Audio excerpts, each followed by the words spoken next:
All right, so we're gonna give this a good old college try. Mm-hmm. You mean flunk out? Yeah. No, I'm good. Oof.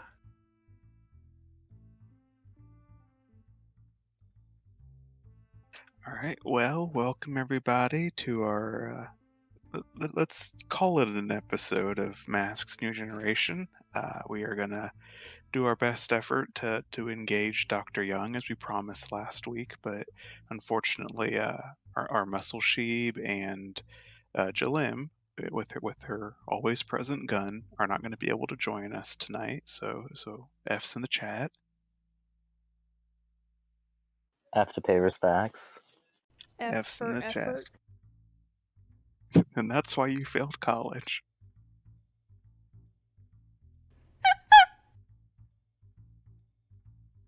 Okay. That's just so mean. It's true, though.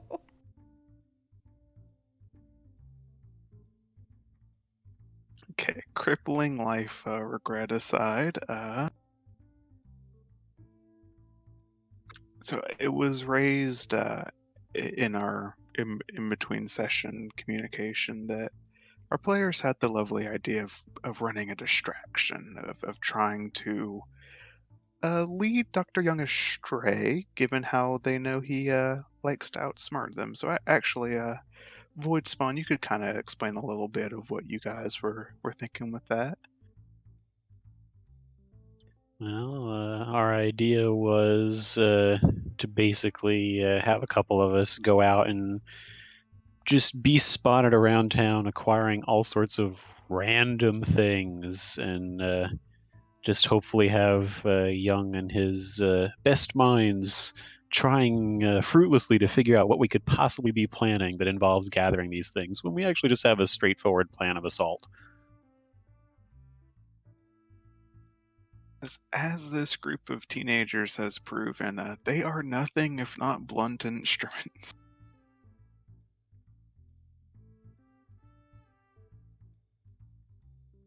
Void turns into a hammer. Okay, so does Fox.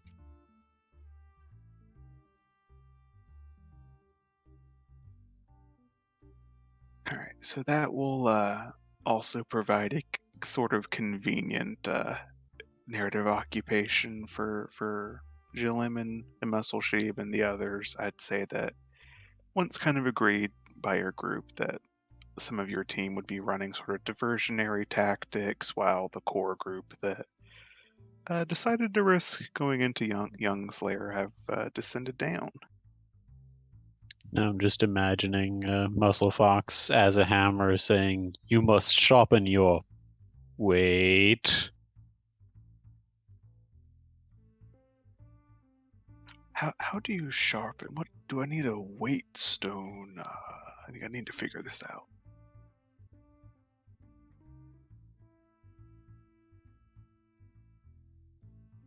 He leaves them.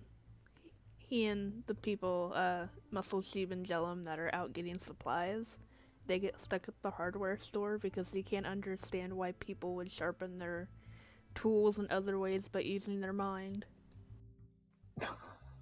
Oh my god.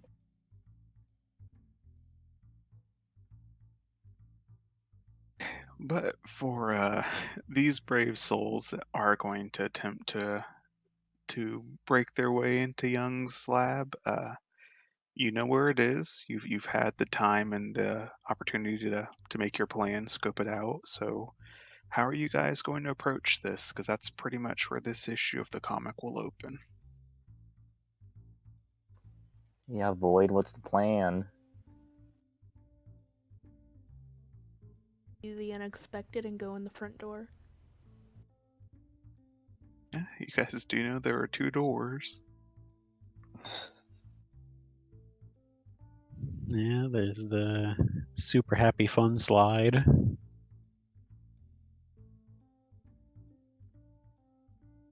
But you don't have Sheeb to solve the puzzle for you. I forgot about that. That is true. Are we smart enough to hack a phone? Taught us by now how to do a Sudoku. you're assuming that it's still Sudoku. Dun dun dun. Did you make another piece of shit in MS Paint for us? So what's the plan?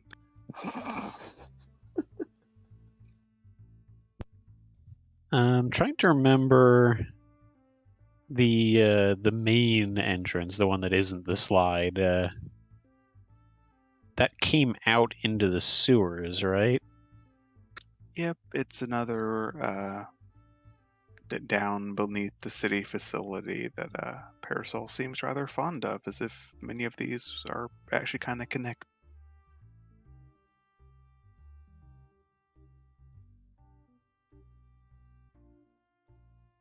I feel like the sewers are probably more thoroughly monitored as opposed to a payphone in an alley. Like they're not going to have. If we were careful about how we approach the alley, we won't be spotted until we get to the phone. But the second we enter the sewers, they're probably going to know we're coming.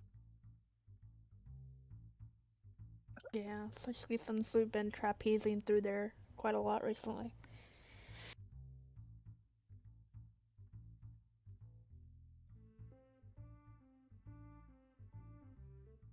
So I like the phone approach. I'm cool with that too. So you don't have to like climb up a slide or something. So you would intend to let gravity do the work for you then? Work smarter, not harder. The best way to do it. Have other people do it for you. So I'm assuming we'll get the opening panels of this issue of the comic would have the alleyway, this lone sort of out of the way phone booth, looking kind of run down. Maybe zoom in on Void Spawn, shapeshift into a mailbox, something at the street corner, so we can stake it out. Different kind of action shots there. Mailbox, my old standby. True return to form. At least it's not something that completely stands out. Mailbox at the end of an alley doesn't already stand out. Just giving him the benefit of the doubt. These subtleties are still beyond Void Spawn, I would assume. Yeah, he knows you can find mailboxes on city streets. He just doesn't understand why some places and not others.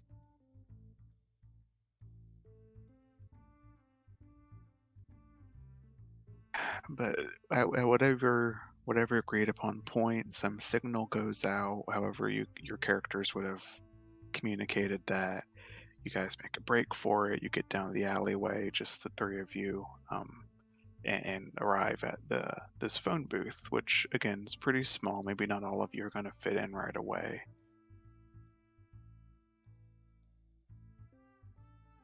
So we shouldn't all just cram in. If you'd like to. No. I mean, I can make myself small. How small are we talking? I'd just be a very dense mouse. Insert Fair joke point. about Void always being dense.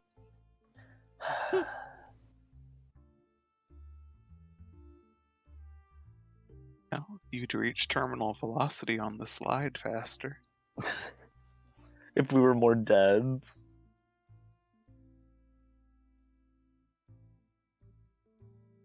I don't remember how the puzzle initiates. Did we have to pick up the phone? Well, if going back, I want to say Jalem was the one that first went in and messed with it. And unless my memory is failing, once you get inside there, it looked as though the sort of dial pad and other parts of the actual phone had been taken out and replaced with a different sort of screen that had all this stuff on it. That sounds right now that I'm thinking about it. As you guys reach the phone booth and Void, maybe in the lead, opens the door and looks inside, you'll see that that screen and any apparatus like that is just missing, and there's just holes in the booth. Well, that's a good sign. Makes it easier for us.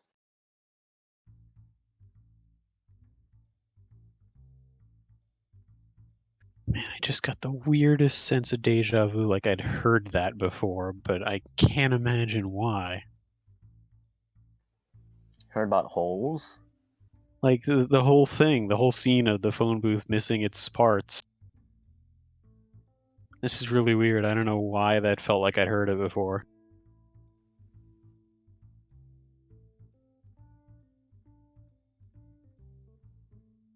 Anyway, though, I guess. Yeah, wait, how do we activate it if it's gone?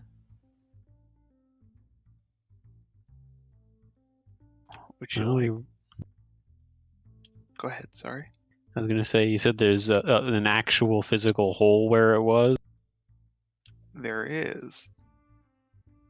Well, you were talking about me shrinking down. Maybe I could sneak in and see if I can find some wiring to mess around with.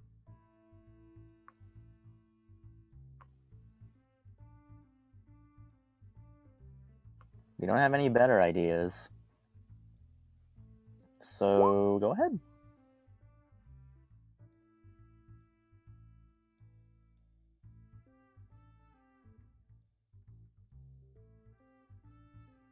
Yes. Would you like to become a mouse? Sure.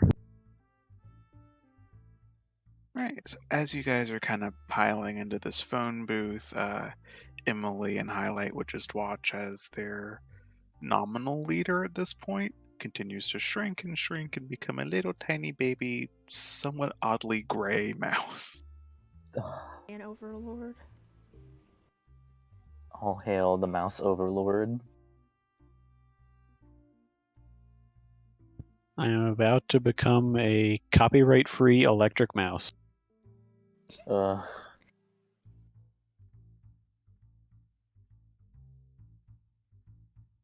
Well, Highlight will. There'll be a panel of him lifting you up in the palm of his hand to the hole, and you can enter inside.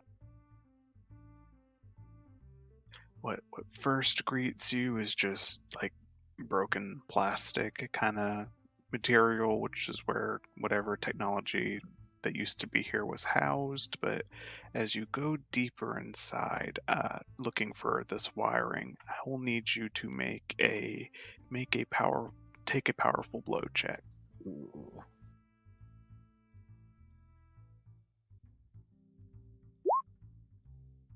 Hey, Yeah, the one roll where you want to roll though.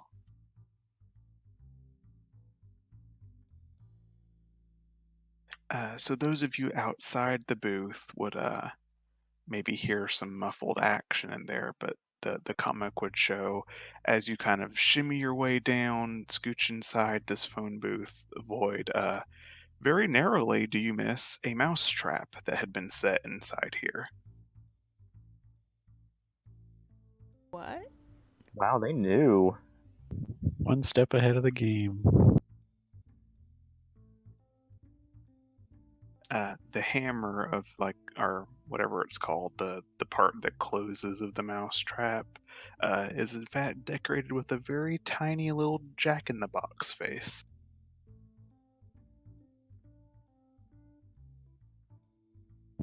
Is there any cheese? Would you eat it? Yeah, I would take it just to spite him. there's definitely cheese there. Well, if the trap is already sprung, I will definitely take the cheese just to spite him. All right, so you gain 1d4 hit points from cheese eating. Awesome, I am now ready for battle.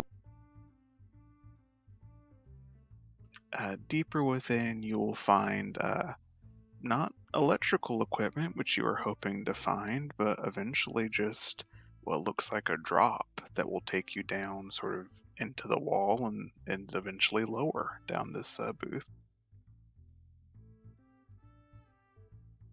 I get the impression that that would probably lead to the slide. Yep, that would be a good assumption. Hmm. I'll head back out and let the others know that I could get through, but there doesn't seem to be a way for me to activate it so the others could get through. Should we wait here and see if you can find a way to let us in?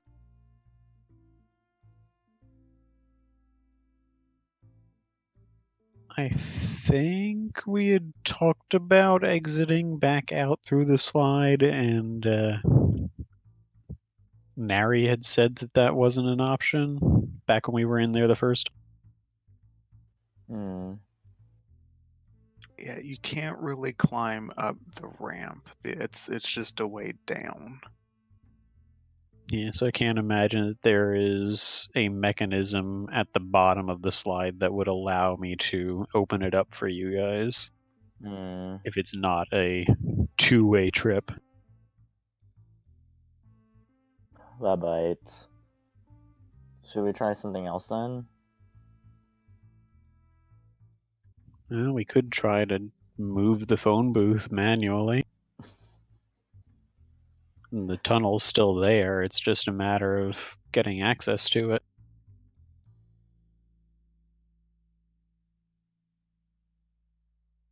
How tip the phone booth? Or obliterate it? Yeah, 6 of one, half a dozen of the other. Right? As you arm your ship's death lasers, Yeah, I mean, it's a possibility. It's got a mining laser. Maybe overkill, but necessary. The longer we wait here, the more time we give them to prepare for our attack, so. If need be, I can call in the mining laser. it sounds like you guys are just gonna try and clear the path manually. Mhm. I think so. Unless anybody else has a brighter idea. Never.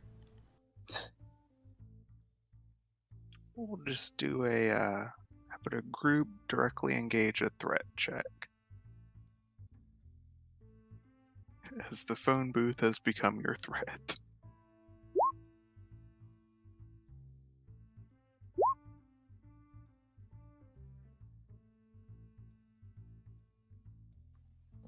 Oh, did we all hit it? Yeah, you did. Pretty consistently good across the board.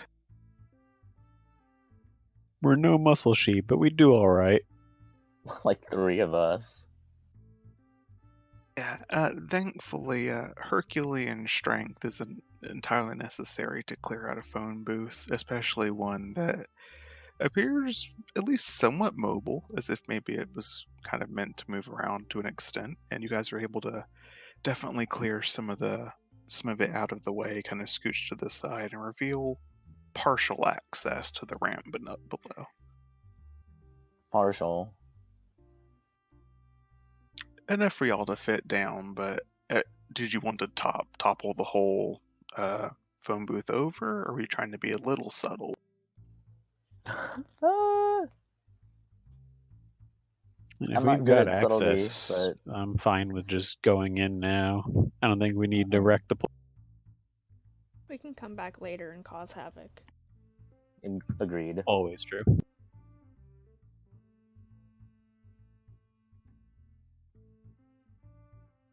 Well, there'll be some good panels then if you guys once again sliding down this ramp that takes you quite a decent ways down into the crust of the city actually, and once again is going to drop you into the water below, assuming no one attempts to stop.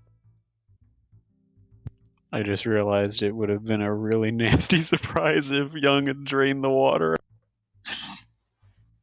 Flat.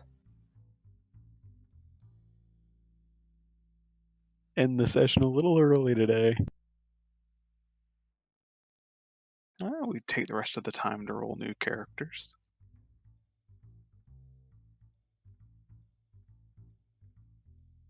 Alright, but you guys are cool with taking a dip. Yeah. Sure. Some nice long sound effects as you guys fall down, splash into the water. I guess Emily, there'd be a little panel of your perspective underneath the water as you nearly touch the bottom, and just down there, there's like a clam that opens up, and inside is a bat that looks at you, and then the shell closes again. A bat? Yeah, why a bat? It would be a fair assumption that some of Echidna's weirder things have been kind of left to their own devices. Half clam, half bat. The shell closes, wings extend from the back of it, and it moves, readjusts, and plants itself further away from your splashing impact. Alright then. I wonder what kind of pearls that makes.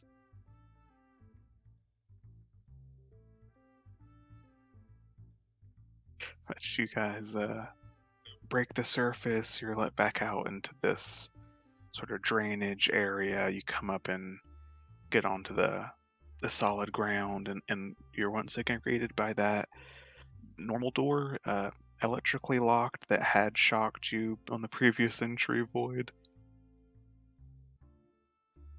But I've learned my lesson and have gained new powers. Indeed you have, but it's the darndest thing, it's not even locked. Well, given that the mousetrap was in there, I'm guessing he saw us coming this way anyway.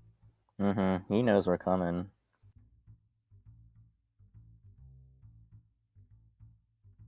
As a side note, when we climb out of the water, I turn into a dog just so I can do the wet dog shake and then turn back into my normal self. Learn that from Steve.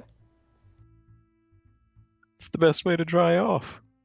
Oh, yeah, I'm sure he's had multiple discussions with you about that.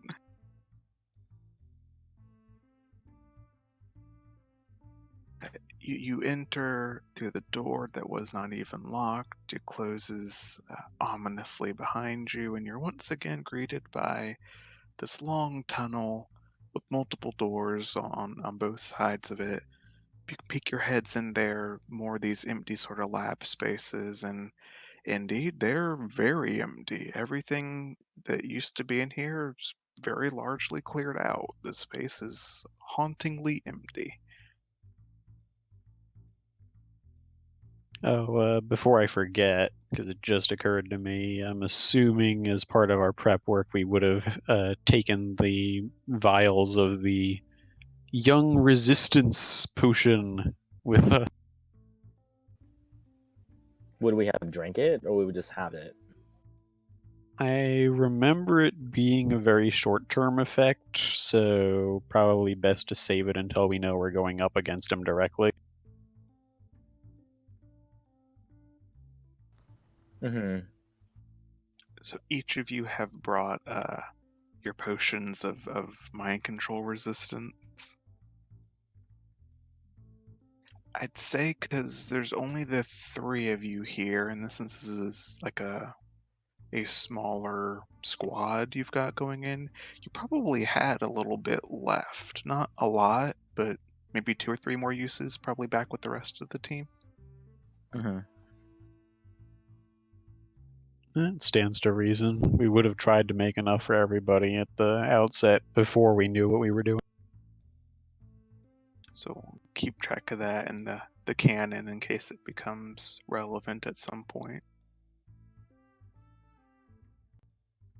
Yeah, so you are inside this familiar lab. A lot of this is coming back to you, and I'm sure even the comic would like be mirroring some of the scene composition as it goes back in. But a lot of the lights that were on last time are off. The lab spaces, as you pass them, are extremely empty, and it's a little eerie compared to last time you were here. Ooh, spooky. On the one hand, I'm worried that the place has been abandoned entirely and nothing here, but on the other hand, we did actually see the tower the last time we were here, so I can't imagine them disassembling the tower and moving it somewhere else just to trick us. I'm saying that in character, by the way. For some reason, I can see him doing exactly that.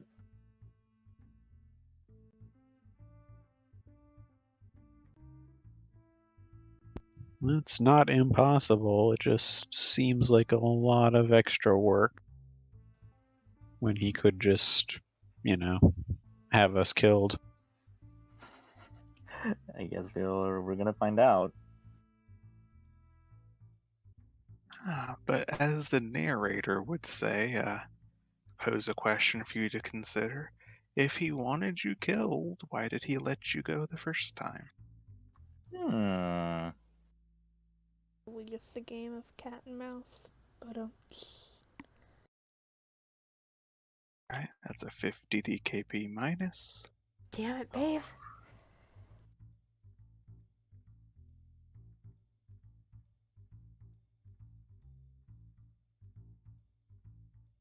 Alright, so you guys just gonna move on through? Mm-hmm. Yeah, I guess so. This creepy abandoned place. Right, so recalling from last time, this lab space kind of looks like a wheel with the outer ring not attached. It's just a central big chamber with lots of long straight hallways attached, kind of like spokes.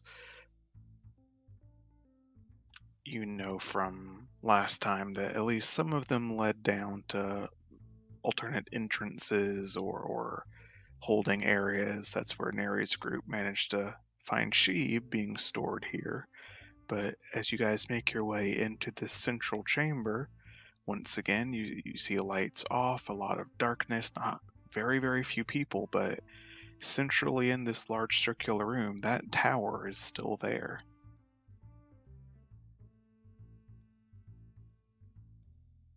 All right, Does it time seem to powered at all, or no?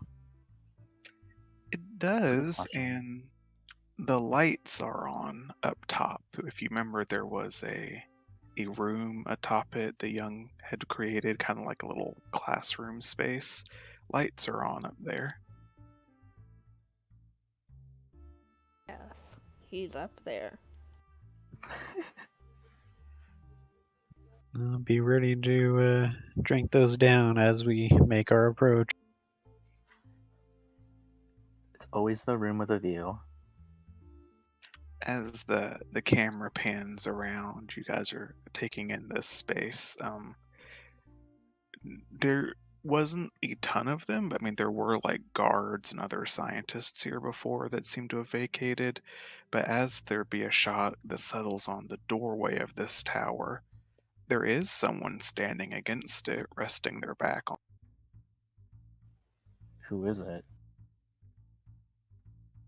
a young woman, a little bit older than you, with darker brown hair, golden eyes, and looking rather familiar. Is she one of the two that's been accompanying him? Yep, that would be the female assistant. Eve. Yes, although I don't think in character you know their names. Spoiler. Remembered it. No, I remembered it.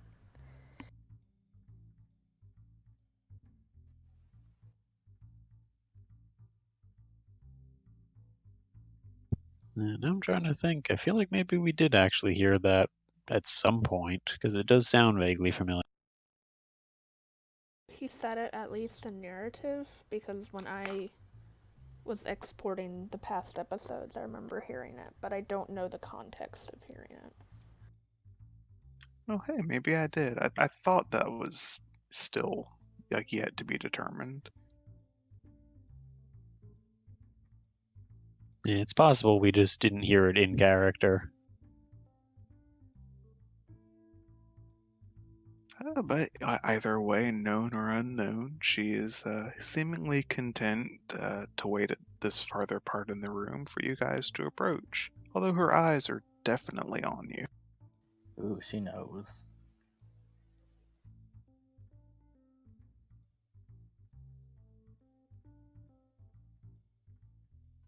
And Is just this call the... out. Oh, Yeah. bad. I was just gonna call out, is this the welcoming committee? You call out from this distance. You are still able to pretty easily make her out as she grabs hold of her skirt and curtsies politely to you.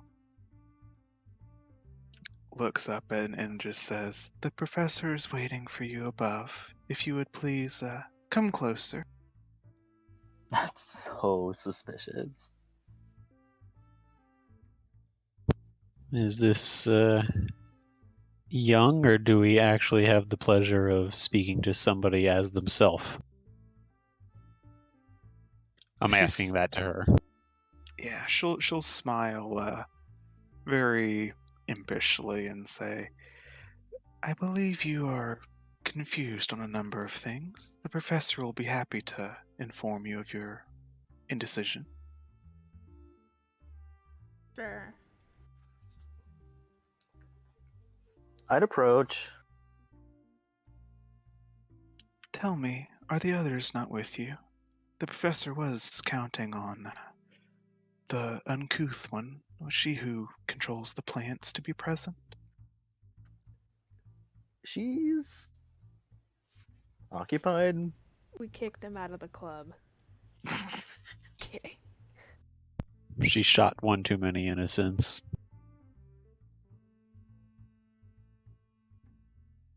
As Richter endures terrible mocking from where he can't defend himself.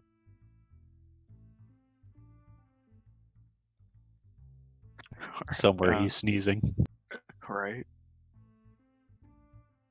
She will, her head will tilt slightly and say, well, that will make some of the illustrative points a bit more difficult to make, but I'm sure we can use other visual aid."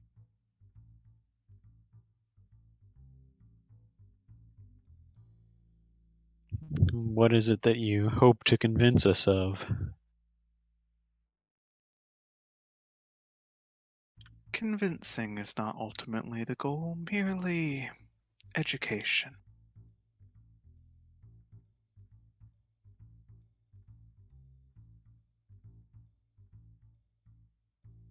Uh, she will look up and kind of catch each of your gazes like individually with her, again, weirdly glowy golden eyes and just say, "The professor believes that you now know enough to be made aware of the entirety of his plan."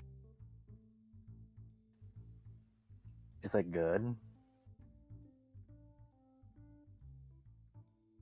"You have certainly risen in his estimations." I'll take that as a win.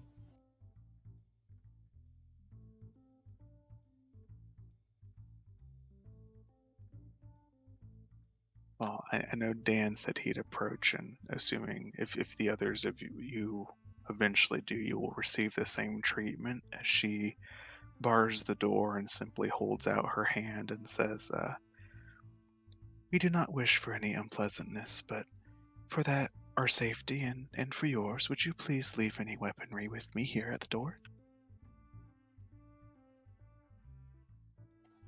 Do any of us have weapons?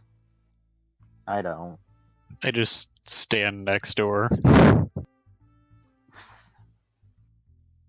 I am a weapon. Exactly.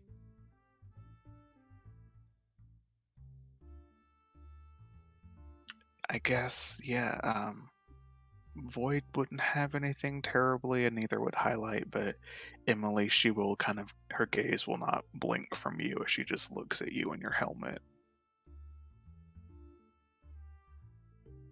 Fine.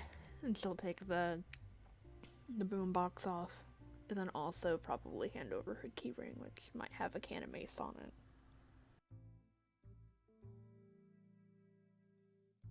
She'll, at that point, once again, curtsy, open the door, and kind of stand aside for you guys to move through, placing your equipment at the on the other side of it once you go through, and then shutting it behind you.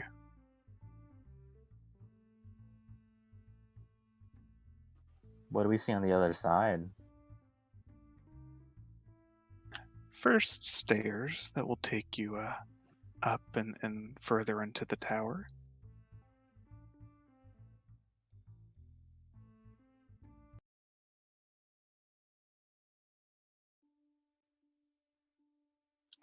As you ascend the stairs, some of the dimness gradually fades to the bright light.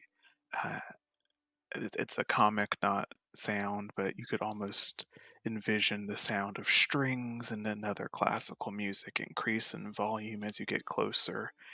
But as you enter the study room, it strikes you very familiar, almost like a weird college classroom that has been transported to this location with plush carpets and student desks for you to sit in, and that damn brain in a jar sitting where the professor should be on his desk. It's around this point Disappointing. that I would go ahead and drink my potion.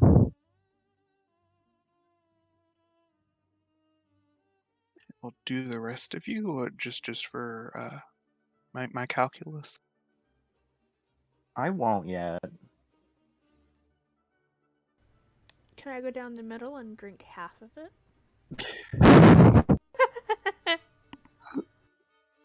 Okay, Goldilocks, you can be just right. Thank you.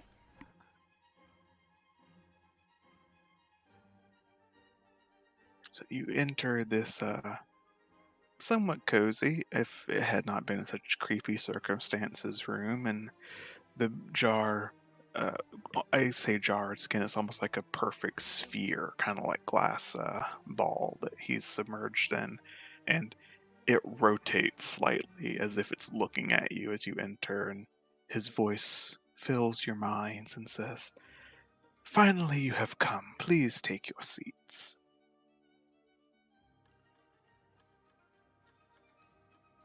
Where? It'll just sigh and say, "This again?" But go ahead and walk towards a chair.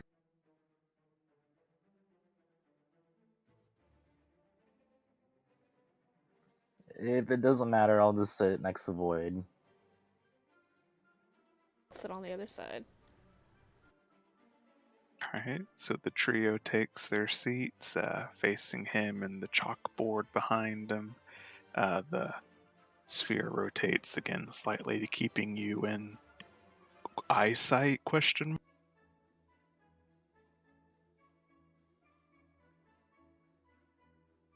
I That's am a glad. creepy thought, just imagining two eyeballs opening up from somewhere inside. Stop. I don't want to think about that.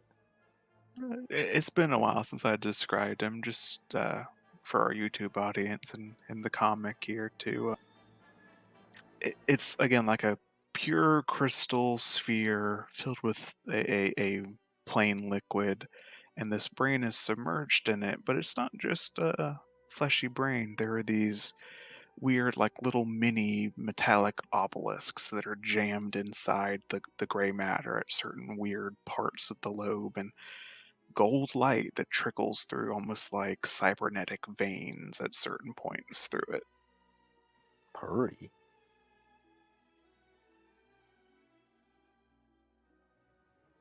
As you take your seats, once again he will speak and say, "It is very good of you to join me, children. I have been confused as to your priorities over the past few days, so it is good you have finally come to your senses."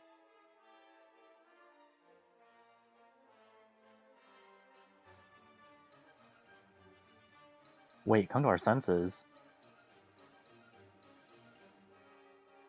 Indeed, everything would have been so much simpler had you come to me straight away after the dance party. Well, it seemed like the obvious play, and we decided to be unpredictable. Oh, unpredictable is difficult of a goal to strive for, but you certainly have made a mess of my co-directors, and for that I perhaps should be thankful for your indecision.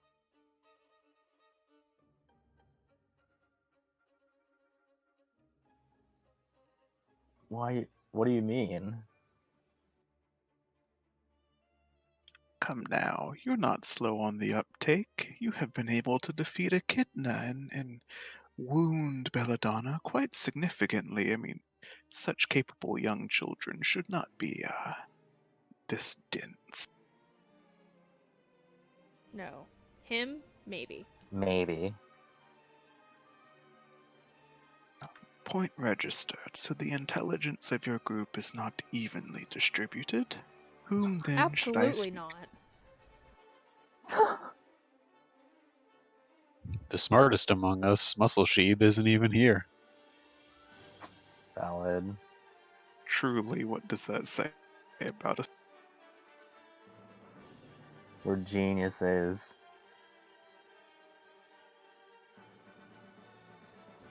So I believe that, as my young assistant did brief you on, I hope that by divulging some more information of the circumstances you find yourselves in, you will be led to make more rational decisions going forward.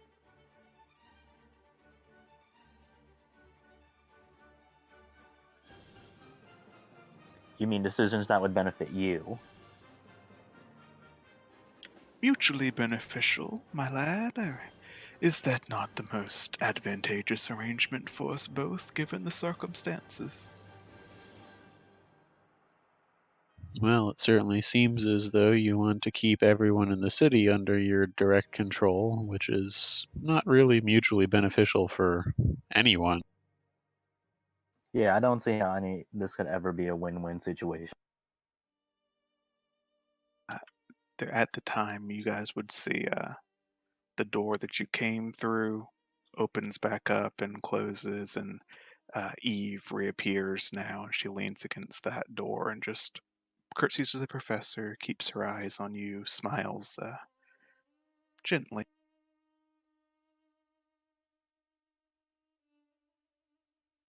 The professor will respond to that comment and say, "Ah, but if only you truly knew, I mean, you would not be so quick to dismiss me.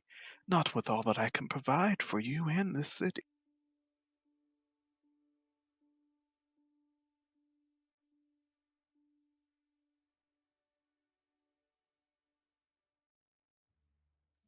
Well, go on then, enlighten us. We'll decide for ourselves. All this talking is just making me annoyed. Alright, I would like all of you to make, let's, if you could all make superior rolls for me.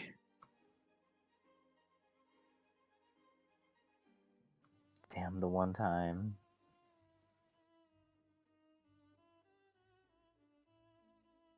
Oh, nice. It still amazes me how far your superior has fallen. I know, it used to be like +3. Self-esteem is very low lately. Very fair. Alright, highlight, or so what will happen first is there'd be a panel that zooms in on this brain in a jar, and the obelisks start to glow. Some intense, like a motion blur type effects happening around. Emily and highlight, you two feel a bit of discomfort, but manage to kind of blink it away, and it's not too terrible. But void spawn in a, well, somewhat familiar to you because you've experienced it before. You feel an intrusion into your head, and unbidden memories of the past few weeks of yours just start rapidly blinking past.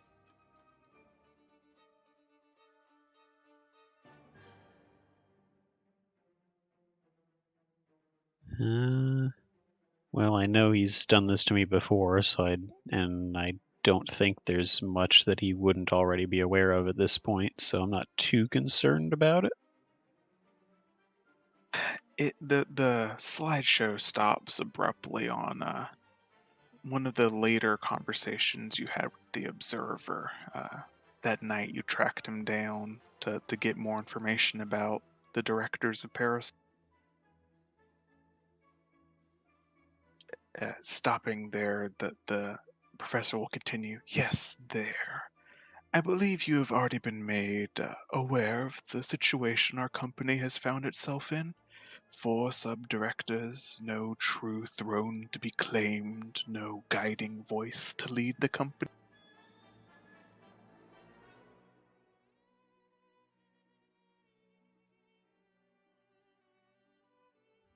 Don't you think that might be a better system than one voice uninterrupted, everyone else just mindless yes men? No conflicting voices to offer contrary opinions? Emily, would you kindly describe to me the situation you have witnessed between Echidna, Belladonna, and myself? Would you classify it as constructive?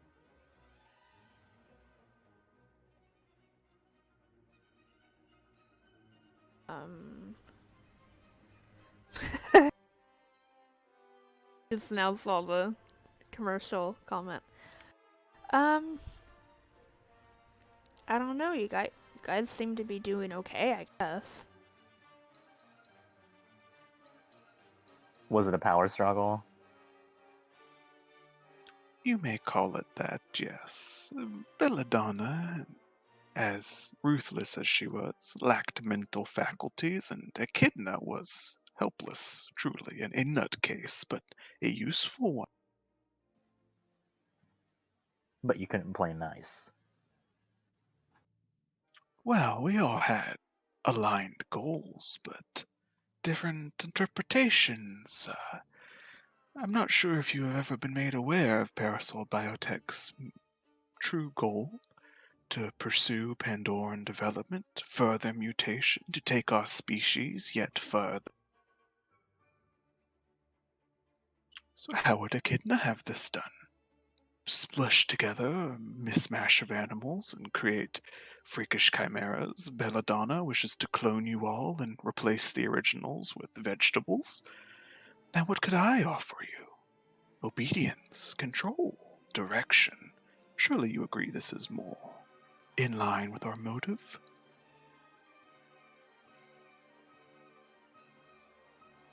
I mean, none of Obedient to those you. sound appealing to me. Yeah, they all sound like horrible choices. Yes, but wasn't it a horrible choice that led to the development of our abilities in the first place? Nuclear war, terrible scientific experiments. That pollution is what led to the abilities you now cling to, indeed. Doesn't make it right. 2 wrongs don't make a right. I mean, consider what Jalem had been working on. Just a concoction that would boost the natural abilities already present in Pandorans. Something like that would seem a lot more humane than any of the 3 approaches you just described. But they were approaches to solve a problem, not the final solution. After all, within a few short weeks, our fair city will be visited by some who have problematic views of Pandorans and would certainly impose upon our research. You're not worried that the moment they figure out what's going on, that they won't just nuke the city? It will be difficult for them to figure out what is going on when the towers are operational, and any who set foot on this city will be immediately placed under my control.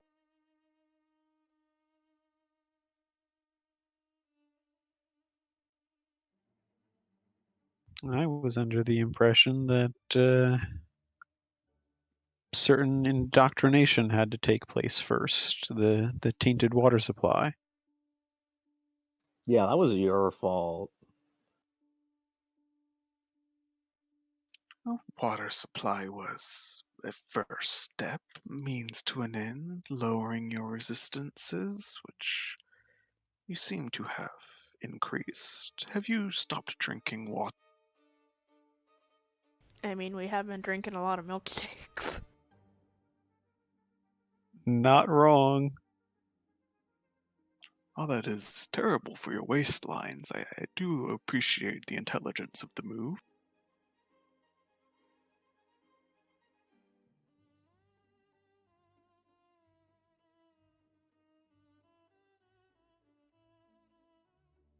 Well, we can argue about rights or wrongs or motives, but I merely wish to, for this meeting, extend an opportunity. Opportunity. You need not entirely agree with me now. That could be discussed over future meetings, but before either of us are able to act, the other directors must be finalized. If you must destroy their towers, you may, but I cannot act while Belladonna yet lives. And why do we have to do any of this? Oh, my dear, do you not want to? I was under the impression that that was what part of your group desperately desired. Yeah, we do want to end Belladonna, but we want to end you too. So Equal your deal doesn't opportunity. really, yeah, doesn't coincide with what we want.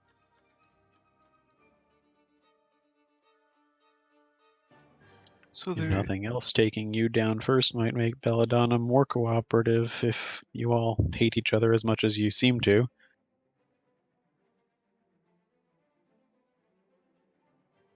oh, that is rather undiplomatic of you. I had hoped that you'd be more open to negotiation at the very least. Not really up to negotiation when you mind control people. Yeah, we didn't come here to talk. What did you come here for? Ideally, to destroy your tower and defeat you. Even though we're technically in it right now. So we're not going to destroy it yet, but later. Ah, so you do favor the approach of Echidna and Belladonna, then? Direct conflict? Is that the only language that you speak? Now you're just trying to be confusing. It's not the only language that we speak, but it certainly seems it's the only language you listen to. He'll speak up then to Eve and, my dear, was the Jalim one not present? No, Professor. I do believe they said she was out on other endeavors.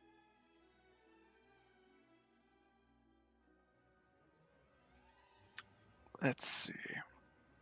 Without her, I believe you are all still familiar with the cloning technologies of Belladonna.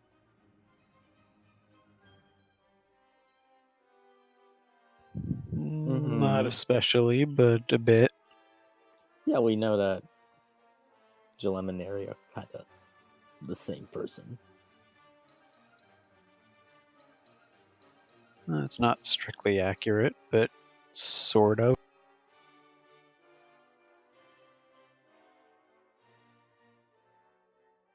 You see, Belladonna, when she had access to this technology, made her. What did she call them? And once again, Voyager memories quickly rewind back to Praying Mantis. Ah, suits, yes. Goons, violent figures which she could use as her underlings. The same technology produced what you see before you, and you all find your heads gently tilted to look at Eve. How do we do that? What was that? Sorry? How did that happen?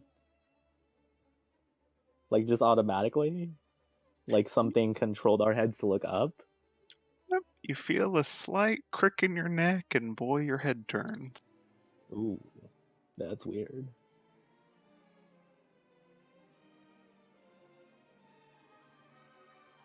What do we see Eve doing? She blushes at the combined gaze of all of you and looks away. So moe.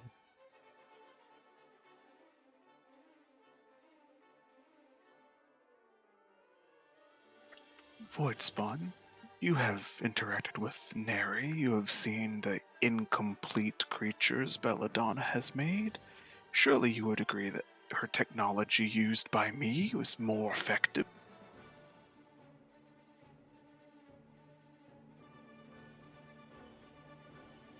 It's not a question of effectiveness, it's a question of whether or not what you're doing is right or wrong.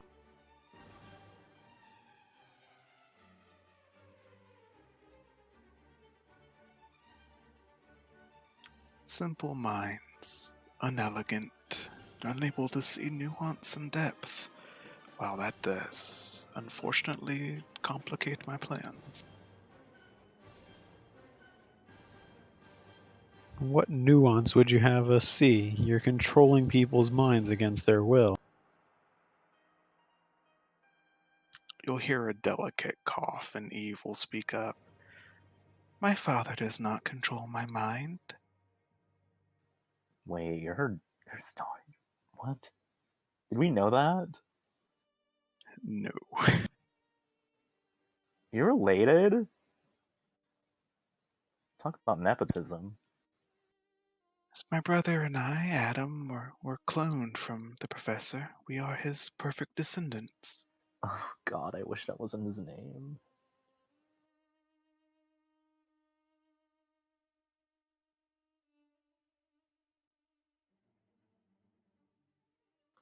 Wait. I just realized what you said. So his children, well, I mean, that's essentially how children work. But they're like literally him. They are, 100% reproductions of him. Oh my god, that's weird. Except one is somehow female. Yeah, that's relatively easy to shift. We don't want to know. I just meant that it wasn't obviously then 100% a clone of him. He'd done some tinkering. True, he wanted a girl, but when you have a god complex, you have to have your Adam and your Eve. Oh god. Violet's just like.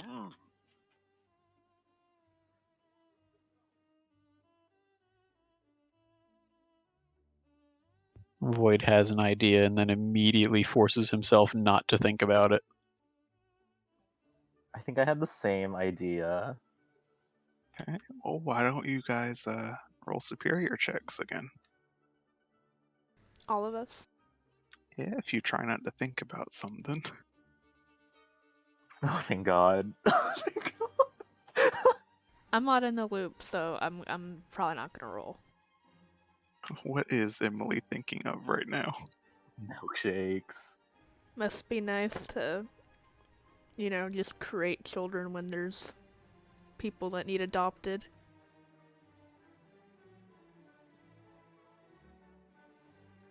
Alright, so Dr. Young takes 1d4 morality damage.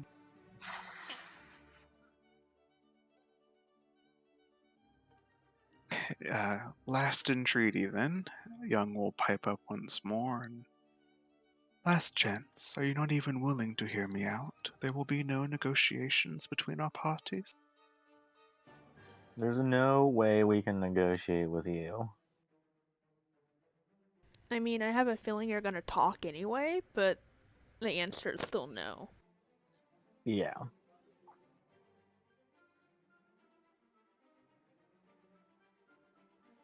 Golden light will fill the office space here. And when it resolves and you all are able to kind of see again, there's a somewhat older than Eve, college grad student age, uh, young man, messy brown hair, golden eyes, a really obnoxious sweater vest on, just sitting where the brain jar had been.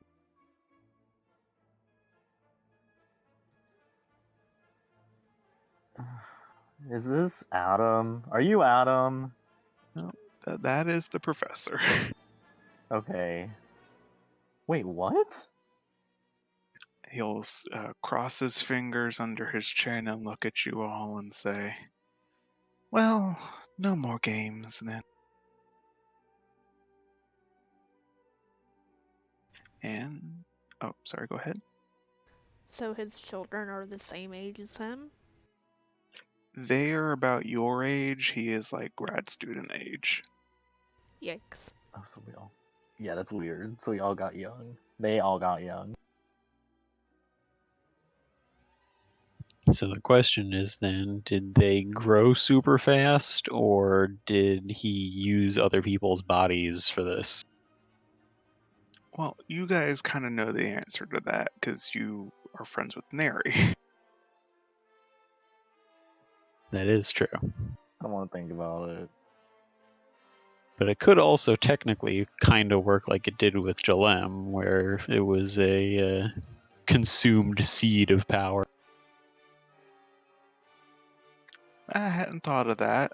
In my mind, that was more like specifically Belladonna's thing, but I could see the argument. Yeah, Void doesn't know for sure one way or the other, but it doesn't really impact his opinion on where this fight is going. Well, fight's a good word, because at the reluctant sigh of Young, he'll snap his fingers, and you all need to roll to take a powerful blow. Oh As no. the floor beneath your desks opens up, becomes darkness, and you all fall screaming into it. What's a roll to take a powerful blow again? It should be plus your conditions. There is actually a button for it Oh. underneath conditions. And I was going to say, if we're falling, could I shift into something that flies to avoid whatever impact is waiting for us? You cheater. You can if you'd like to. Transform into like a parachute so Emily and I can grab on. Yeah, I was kind of thinking that. Are we like falling into like cross beams and stuff like that with the tower, or is this just an open descent? You are falling into blackness. You see nothing beneath you. That's your Q highlight. Oh shit, that's right. I would imagine with my screaming, there'd be some type of like erratic light.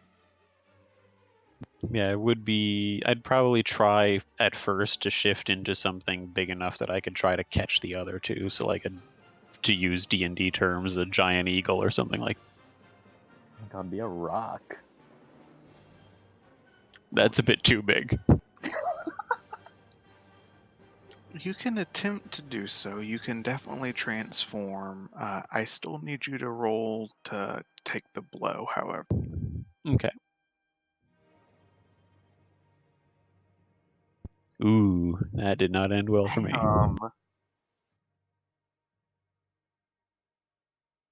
Okay, so highlight you succeeded. The other two failed. Void more so, which that kind of fits thematically here. You guys fall into darkness. At first, you're sitting in your desks, but shortly after, you lose track of those, and those seem to have also disappeared. And you're just falling into a void. Haha, not you, but and even the small rectangle of open space you saw above you fades and just becomes blackness. And yet you're still able to see each other in complete clarity. And even as Highlight attempts to use his powers, Nothing in the environment illuminates, but you're always able to keep track of each Oh other. my god, it's in our minds. Yeah, I'm thinking the same thing. Mm-hmm. What if it's in our heads? You're falling void. You become a rather large bird and attempt to reach out. And you said you're gonna like try and grab your friends. Well, once I realize that the environment doesn't seem to be changing, change of plans on that front, I'm just going to close my eyes and try to listen, try to use a different sense other than visual. Hopefully, he's just focusing on one right now. See if I can get a sense of where we might actually be just by listening rather than looking. Okay, fair enough. Make an assess the situation roll. As again, you guys just all still feel this constant feeling of deadfall. There'd be like little motion lines around you guys as you're still falling, and I don't know, highlight are you like screaming and acting out? uh, Probably for the first few seconds, and then once I realize nothing's really happening, I'd calm down. Emily, how are you taking the fall? Honestly, probably about the same. I mean, I don't think she'd freak out as long as Highlight. But she'd probably realize, like, we're falling for a long time. I don't know if this is real. Do we have any team? Void just has like a blank expression. Let's see. Well, we'll go ahead and call this battle. So why don't we actually do that entering battle mode? I know I had that somewhere. Okay, so who would you guys like to nominate as your leader for this fight? Void. Sorry. Void. I guess I'm okay with that. Lead us to victory, Azure. As we like fall to our doom. All right, Void. Do you have influence over your other teammates? Mm-hmm. I do. Right, so that's +1. What is your and then the other's purpose in this fight, and are they the same? I would say to defeat Young and destroy the tower, put an end to his plans. Mm-hmm. Yep. Cool. So that's up to 4. Uh, Assuming neither Highlight nor Emily have any reason to like distrust or be upset with Void Spawn, Nope. Nah. unless it's just jelly, heartache, Emily. Oh my Why am I god. heart achy? Because Jalem told him about your crush. Oh, well, that's Jilem's fault. That's not his fault. Your Doki Doki isn't making you upset with them. No, my Doki Doki's fine. All right, so let's say it's 4. Um, I am gonna go ahead and say that you guys are a little bit off balance here, given kind of the nature of the combat. So Yeah, like we're kind of free falling for a very long time. It's fair enough. So that'll give you guys 3. So that'll be 3 at the start. Void does say you can mark a condition if you want to bring that back up to 4 to avoid the takeoff.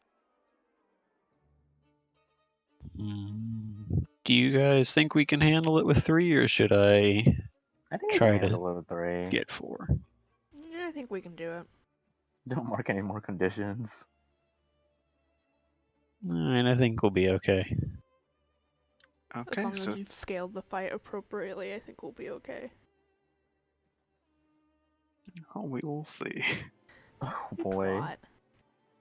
All right, so you guys have 3 teams. So I was thinking you're gonna try and spend one then, Void. Yeah, that was the plan. For what? for trying to use hearing to assess my surroundings rather than sight to see if, if we are just still sitting in that room and our minds are playing tricks on us. Oh, so you'd need boom boxes, huh, Emily? Yeah, I can do that. Pump up the volume.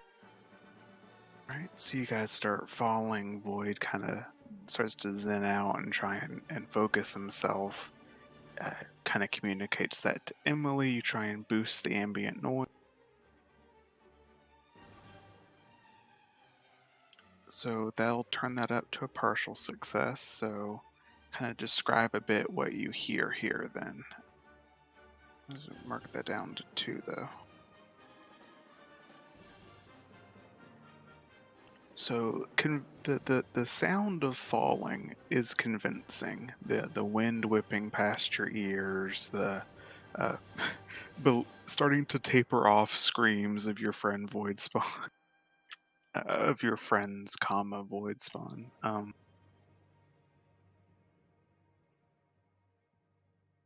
But strangely, you're looking for it, and you don't quite hear maybe voices of Young or his apprentices. You don't hear you guys your desks toppling over or anything.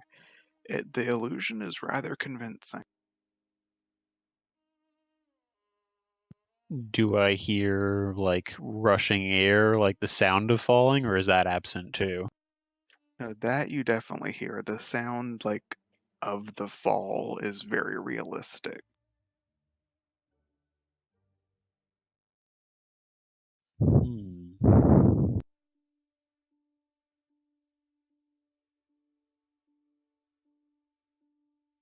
So while Void is closed his eyes and listening, the other 2 of you look down and start to see the first bit of kind of color that you've seen thus. If sorry. No, I wasn't. I was about to say something, but you're going to continue, so just go ahead. If you're familiar with abstract painting and some weird splashes of color and line art that's uneven, that's what starts to open up beneath you. Weird black lines that start to separate your group as they become solid, and you start sliding down them like some weird caricature from Line Rider. Taking you down slides, you're going past melting clocks that, again, realistically tick and talk quite loudly in your ears. Voids, Can we still hear his music? his music, the professors. Yeah, like his classical music. Oh, I suppose that would be absent. I have a stupid idea. Way too much time has passed for this to possibly work, but I'm going to try it anyway.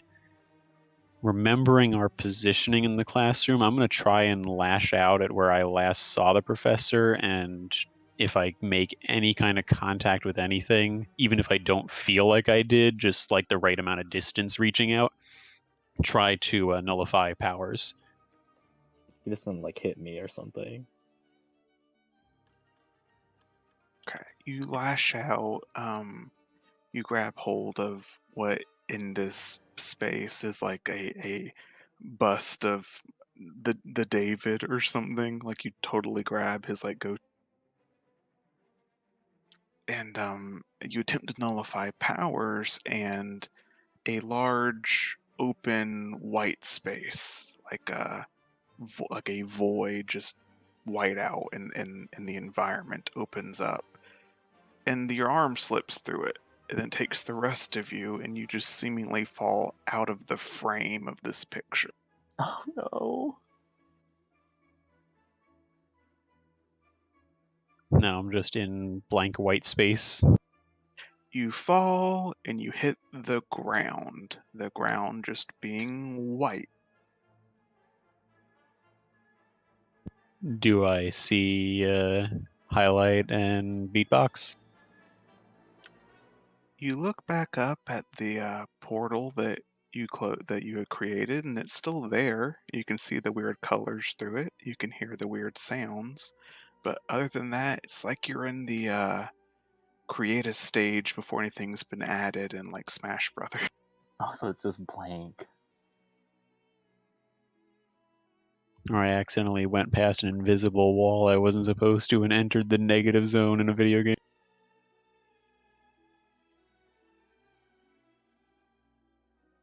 Yeah, you look up and it is terrifyingly quiet in here. Everything echoes. It does look like that kind of undeveloped space. And then you hear the professor's voice in your head. Always breaking my playthings, Voidspawn. You really are so unreasonable.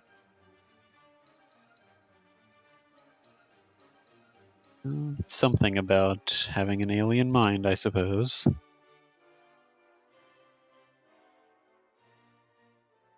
Okay, panel shift, then back to Emily and Voyan, or Emily and Highlight. I know Dan stepped away. Emily, you are falling. You're being shunted by these like lines and obstacles further and further away from Highlight as you two are still tumbling down, and Void has vanished. Um,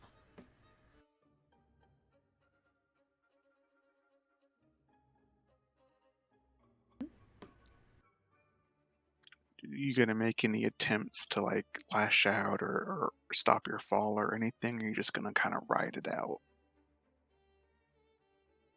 I think I might try to write it out. Okay, there'll be a few panels of you like bumping your head on like this weird bendy slide that is very like improbable in actual physics as it takes you through loop-de-loops. You get flushed down a toilet. I mean, it's just everything out of some weird LSD trip. But you eventually land plop, actually rather gently on a couch in a living room, on your couch in your living room at your parents' house. Okay. You look up and there's much like Void noticed, there was just this portal leading up, which closes and leaves you in the room like how you left it, but your two friends are not present.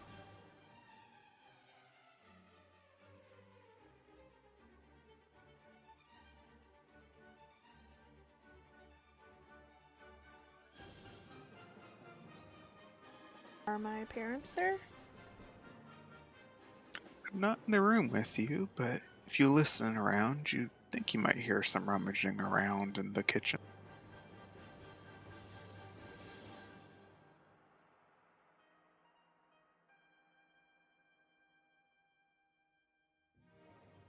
Am I able to go there? Yeah, nothing's stopping you. You stand and walk around, and it's your house. If anything, it looks better than it's been in a while with all the shit that's been going on in it. But you reach out, you look around, and look in the kitchen, and Hugo's looks like he's making chocolate chip cookies.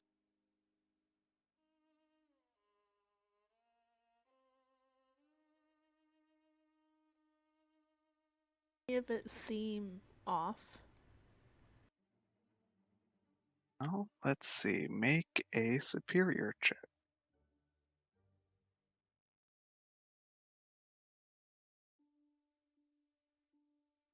Wow, the lowest and the highest.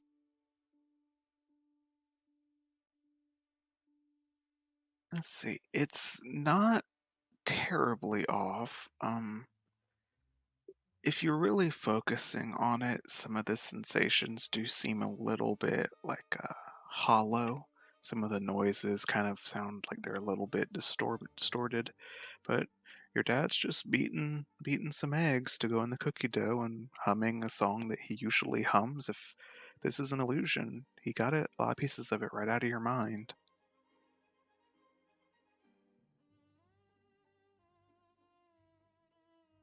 Is there any way for me to look for a way out? Well, you want to go to the door or window? Door. You go to turn the knob and open it and recoil and pull your hand back as Seymour says, "Ow, why you grab me for?" Okay, yeah, that's definitely off.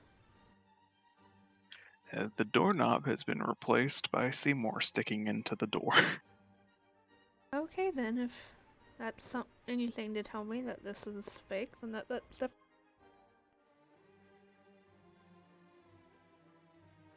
Look, girl, you're not usually the handsy type. Why you reaching out and not gonna finish the job? I mean, you can just tug a little bit lower. God. I think we all learned something about Seymour today.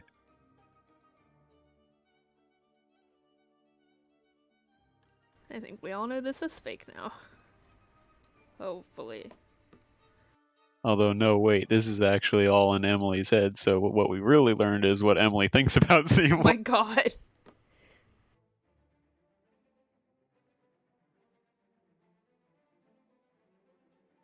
Are you back, Dan?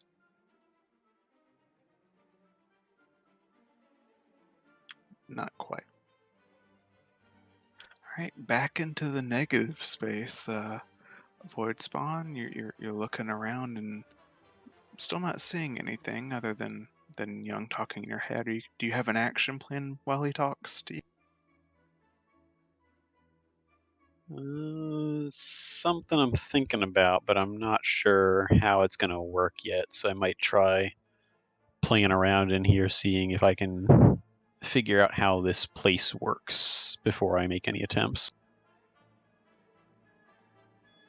Okay, well, if you'll walk around, space seems to largely be uh, infinite as far as the eye can see. There doesn't seem to be anything to it. You maybe reach down and smack on the ground, and it's solid. You try and maybe nullify the powers, but a second rabbit hole doesn't open up. It just doesn't seem to have much of an effect.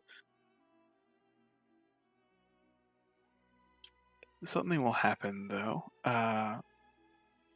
You can roll if you want to, but what is the first thing you will think of as Dr. Young says, surely the observer would have told you that we were not to be enemies?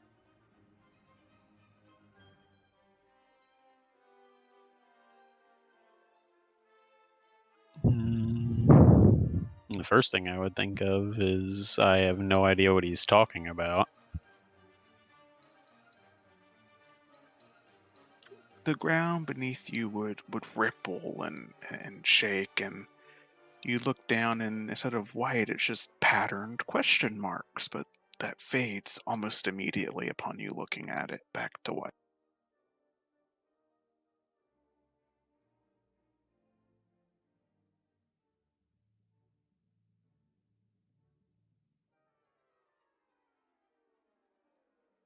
Just a crazy idea, and this is probably the dumbest possible way to test it, but I'm going to try thinking really hard about fire. Okay, as the environment around you becomes a roiling hellscape, Not the brightest idea, but proves the theory. uh, you let's see. I don't want you to make a powerful blow, but let's for fun here engage a threat against yourself just to see if this is going to damage you. Okay.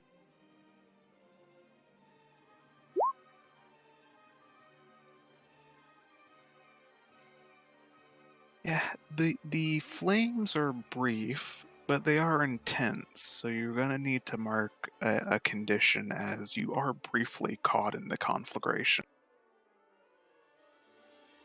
I already have angry marks. That would probably be the most fitting. Maybe insecure. That can be done.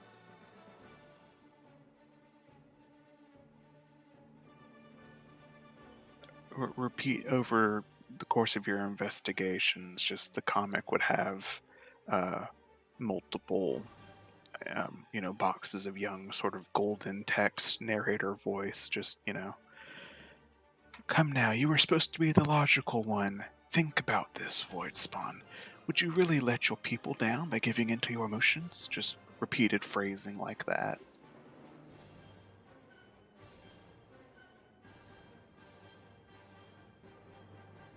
I just think back, because I don't know if he could hear me out loud, but I'll think in my own head. You pretend to know a lot about me, but you don't know anything that I haven't thought about myself.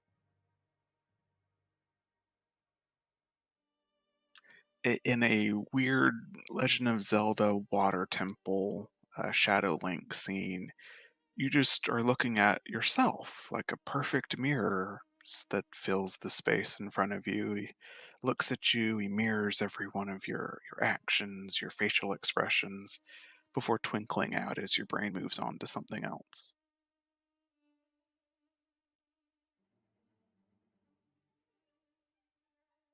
Hello, Dan. Hi. Do you know, like, when you try to just do something simple and then someone catches you and they try to keep talking to you? That's what happened. I don't know, Rainbow. Do I do that at all?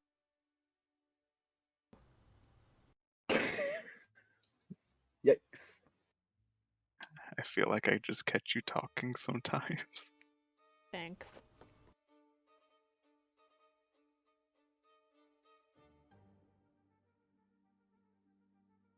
I have no idea if this is going to work or not, but given how I've seen this work already so far, and that some of the effects seem to be pretty real feeling, I'm going to try focusing on Young himself. See if I can draw him in here with me. Well, and just to clarify, are you going to think of Brain in the Jar or the man you briefly saw? I'm going to focus on the man. I feel like the brain is something that he'd been having us see, and that the man is what he actually is. A fairly astute observation, Void, he will say as he comes into materialization in front of you and immediately begins pacing around you in a vaguely predatory way.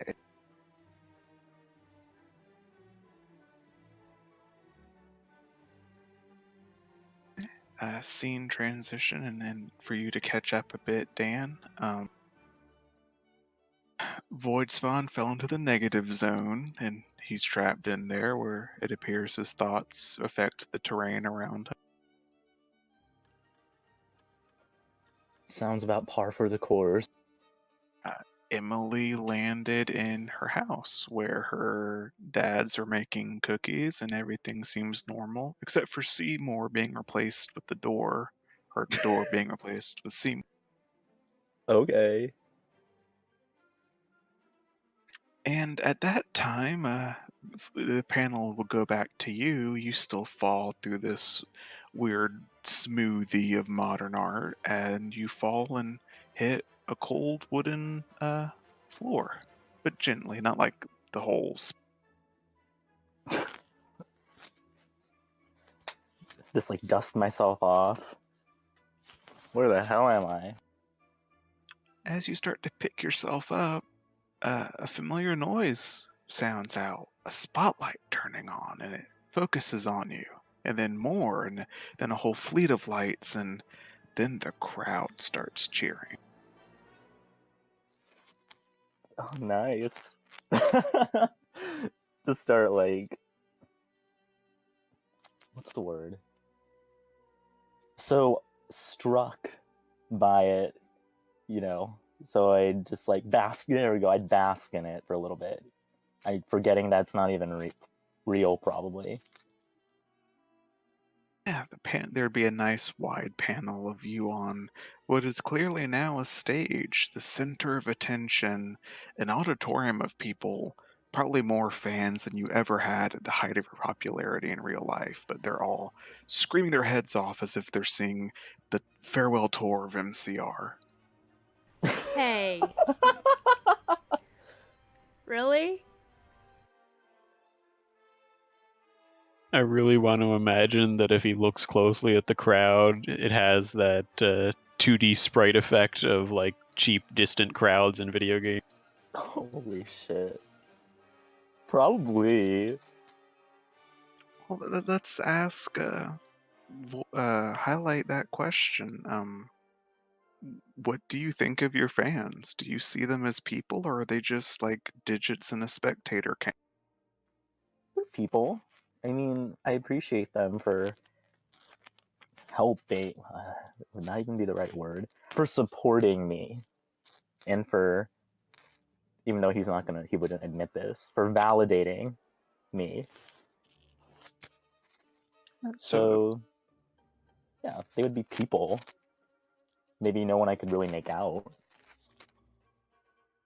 what were maybe perhaps mannequins? The more you look at them, the more the panels focus. Like there are real people there being actually rather detailed.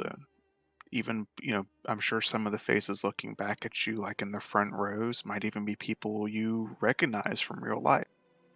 Really? Really, Like but who? fans you might have met or signed autographs for. That obnoxious blue streak brat you talked to with Jalim. Ugh. But all the different people, as many different personalities as you do recognize, they're all united in this moment, screaming their heads off for you. I'll take it in. Just bask in it.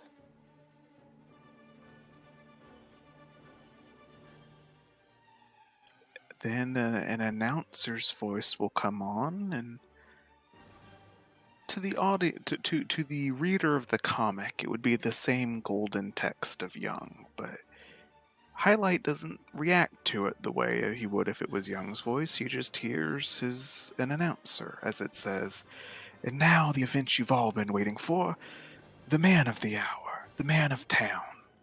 It is Highlight." Just raise my arms. I don't even know what for, but I'll raise them. Yes, it is me. I am here. I don't know what for, but it is me.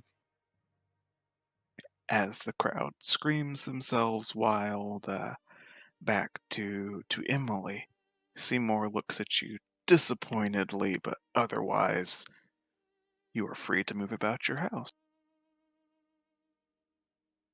Oh my god, point and click adventure. Is there a way out? Like, do I have to...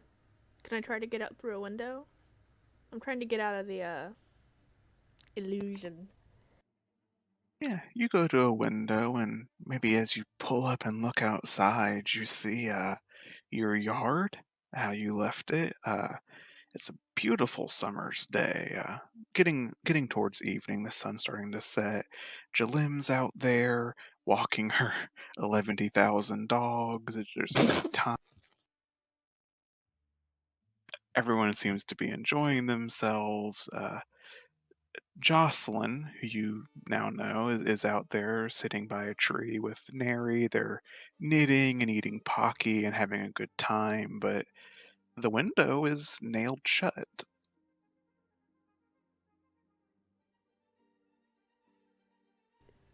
Is there any way for me to... What... Mm,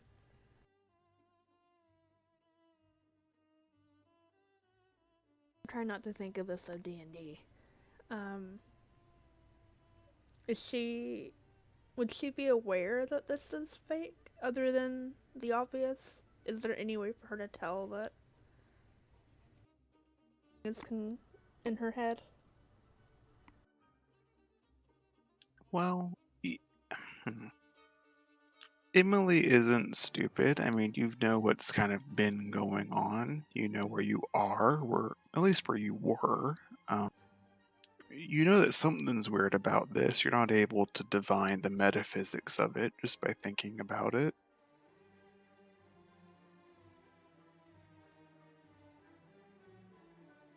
Can I turn my volume up and start yelling Young's name? Yeah, you can definitely do that. Just for flavor, why don't you unleash your powers and see how loud you can get?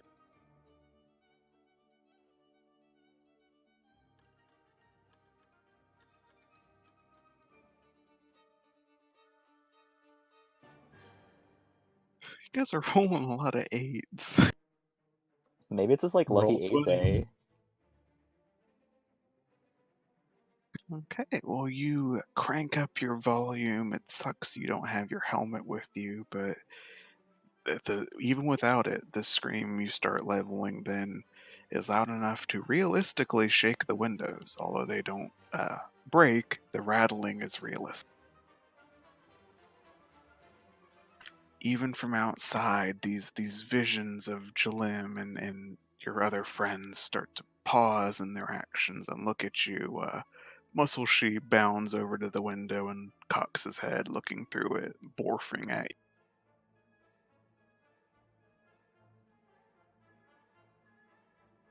I guess she's thinking maybe if she's loud enough and um, persistent enough, maybe she would annoy him, young into giving up the facade. What you startle after a minute as a hand touches your shoulder, and you turn around to see Scott shoving his other hand into like covering his ears. He says, "Emily, what the heck are you doing?"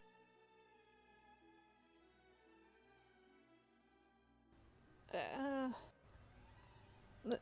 this isn't real. I'm Oh, dreaming. my eardrums certainly aren't anymore now that you've broken them.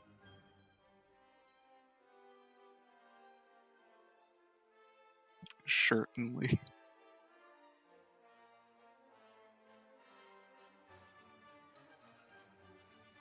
Why don't you come sit down? Your father will have cookies done shortly. You just need to give it a rest. You're worn out. You've been fighting too hard. Just take a load off. But she'll try and fight the idea, but kind of realizing it's a losing game, she'll give in and follow him over. All right, Void Spawn. You are face to face with Young, who is pacing around you.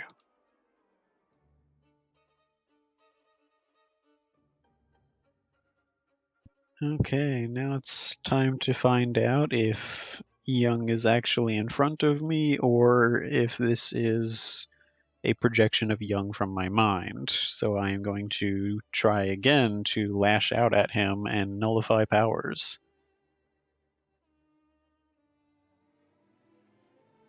You attempt to do so, and there's gonna be a weird interaction.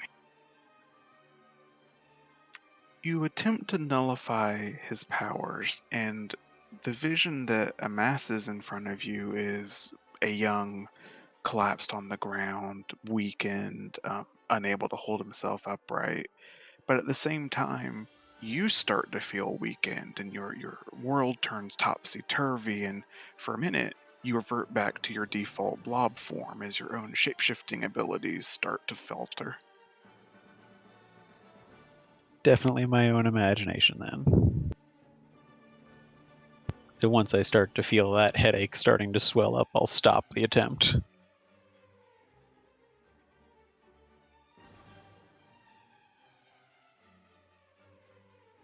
You do so, and it's like a weird skipping frame. Like 1 second he was on the ground, writhing, the next he's back as if you didn't do anything, pacing around you. You were the one I most of all counted on to be logical about this. Wasn't there something about aliens not giving in to base human faulting? Nothing of the sort. I came here to learn from them.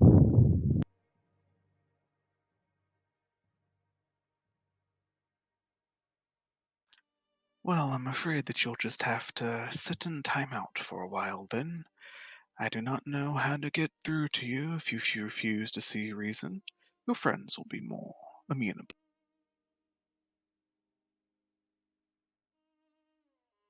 I have faith in my friends. Do you? Have you replaced your old friends with them? Are they higher in your estimations than your old comrades and your home people were? You've been in my head, you know. I never really had quite what you would call friends back home.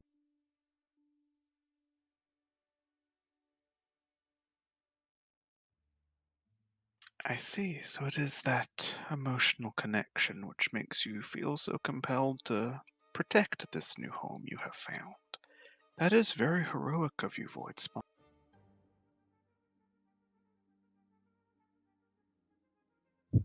Inwardly, there's still like a part of Void Spawn that's like, I'm not a hero, I'm just doing research. In that brief moment, just there's a wall between you and Young that's just piles and piles of binders and stacks of books, all research notes written in a nice, familiar script of Kazri. Kazri is your name? Kazadisk. Kazadisk. The summation of all your research, years of work there before your eyes, before that too blinks away.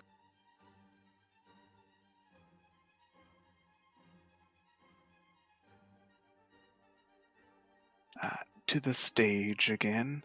Uh, the applause briefly die down as from one end of it, Apology in a nice tuxedo starts to climb the stairs, and Just like a deep intake of breath. It's him.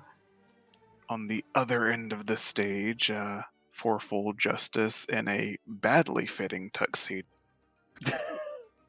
modified for 4 arms is coming up the other set of stairs.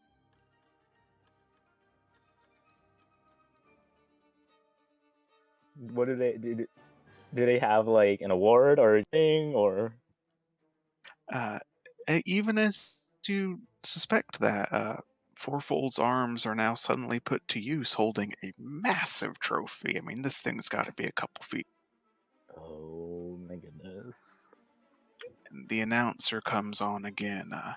And now, in honor of his valiant efforts in defending the city from the evils of Parasol, former leader of the H2A, Apology, and his assistant, Fourfold, are here to present the new leader of H2A, our grand hero, our favorite hero. Highlight his key to the city. Oh, you shouldn't have. No, but really, give it over here. The pictures are going. Fourfold extends the trophy to you, and one of his leftover hands shakes yours while Apology just looks on in pride.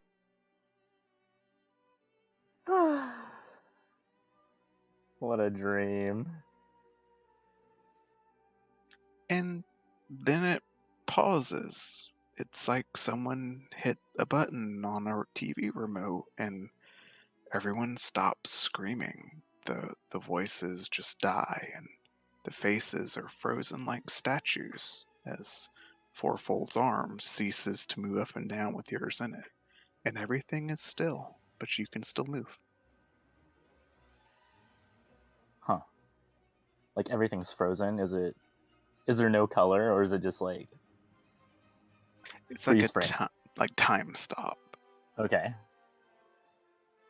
And then a voice that you now recognize as Young's fills your head and says, "Do you like this? Is this what you've always wanted?" Of course, this is what I've been working for. I don't even know why I'm answering him like that, but some part of me just feels inclined to go along with his questions. Looking like motherfucking Steve Jobs or something, the Professor Young walks up on stage, the only other thing in this room besides you that can move. Does he have like a black turtleneck? He has a black turtleneck, he's clapping, he's looking happy, his curly hair is still messy, but a bit more groomed. He put on he put on nice clothes for you. Oh, thanks. I appreciate it. He walks up to you and kind of awkwardly extricates Fourfold's frozen, meaty hand from your grasp and shakes it in.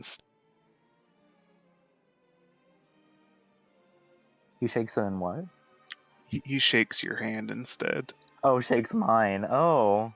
I like slap my hand out of his and back up a few steps. It's like, what do you want? We're still feeling the hostilities. I'm sorry. I just wanted a brief interlude in your show, my good sir. We're not friends. The faster I beat you, the faster this thing will all be over with. And the faster I can get back to my normal life.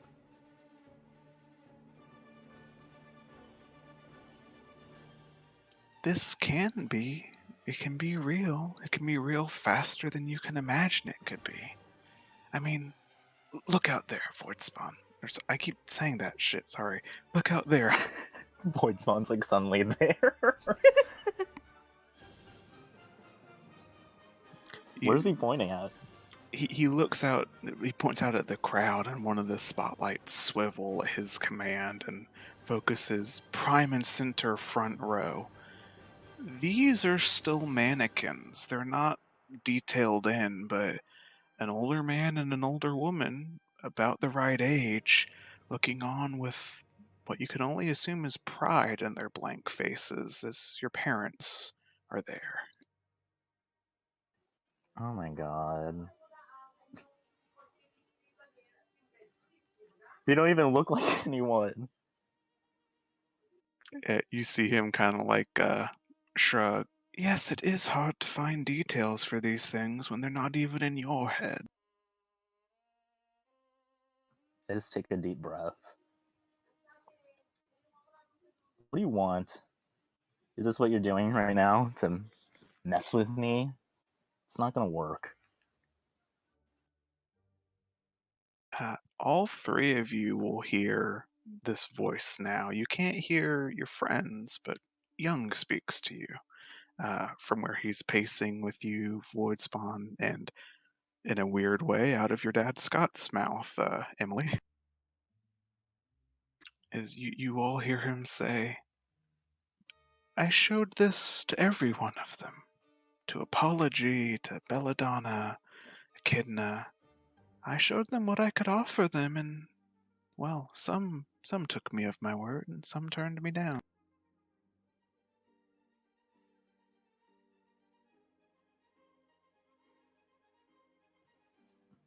So everyone went through this, essentially.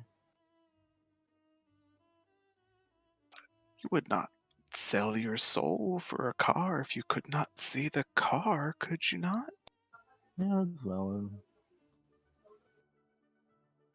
You know who took me up on my offer? Apology. You see where he is now. Head of the H2A, most famous hero in the city. And that's cool and all, but as fun as this is, I don't really care about the H2A. Bigger plans. You have other motives. You wish to start your own organization? Redefine what it means to be hero?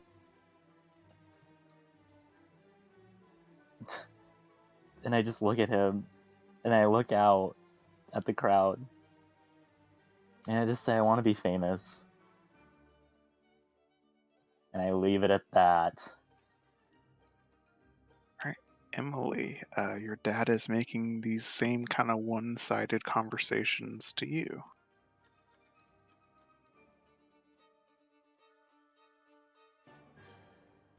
All kind of, I feel like I would have given a lot of the same, vaguely same answers about once she knows it's Young, not really She already knew it was a trap, but letting him know that, like, he wasn't kidding me.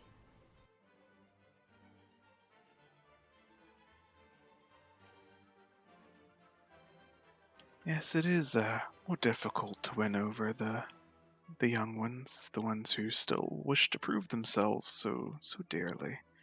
You're very afraid of letting them down, aren't you? This one, he says, touching himself on the chest and pointing to sorry, Hugo in the kitchen in that one.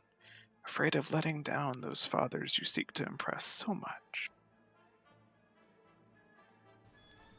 I might be, but that doesn't have anything to do with you. It could?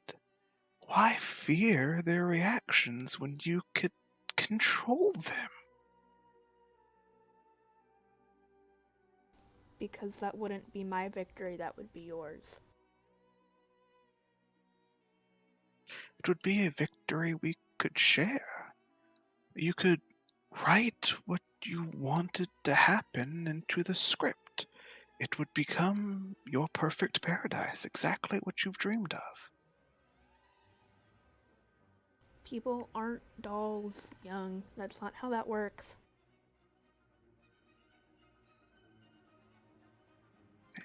At that time, you'd look down at yourself, and what's greets you isn't skin and clothes, but linen and wooden doll parts. Ooh. You're just spinning a tale for all of us, and we're smarter than that.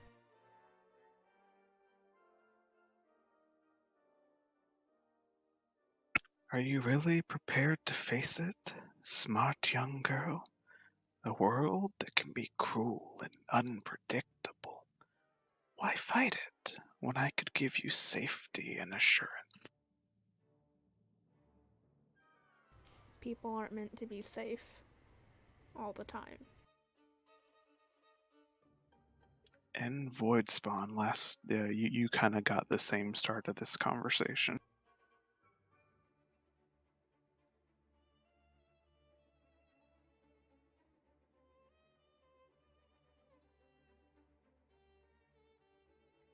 Azur?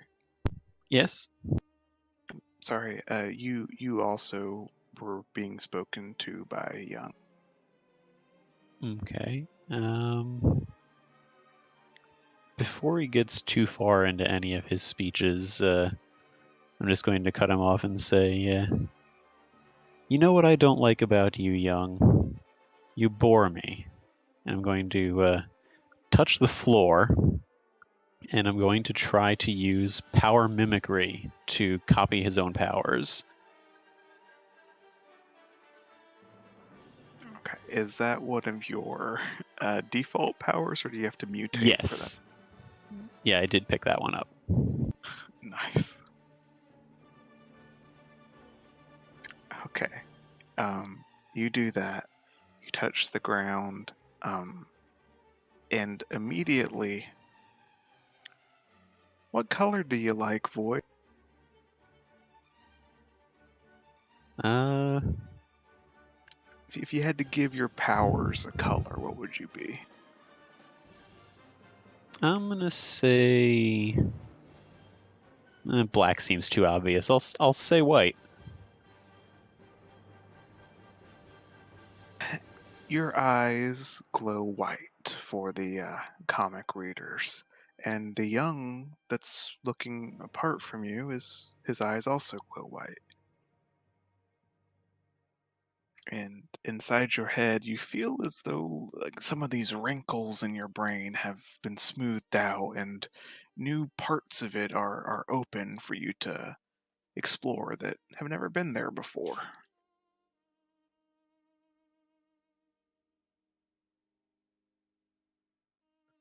I'm not sure how any of this is going to work, but I'm going to try to create an opening to, I guess, first where Emily is. I don't know where she is, but just to where she is. All right. You have that intention in your head, that upward slight small portal that you came out of that you could still see the vomit of art through rockets down and stands directly in front of you, and looking straight down through it you see from a top down view Emily's living room as she's like arguing with her dad. I'm gonna go ahead and jump down. All right. Emily, you start again a bit as Void Spawn joins beside you. Your dads both stop in their tirade of arguments and look at him like he's a rubber duck that learned how to talk. Like he's an alien? Like like he's an alien. Some kind of alien. Oh my god, I knew this was fake. Like, get me out of here. This is creepy. My dads are weird. The doorknob is weird. The doorknob is age inappropriate. Very much so. Ryukin Which would I kill guess, us. by virtue of association, Emily is age inappropriate. So should she have been the one giving you bedroom eyes? Hey, hey, Oh, hey. Apparently. Thank goodness. They're minors. Ryukin would fucking blow a gasket.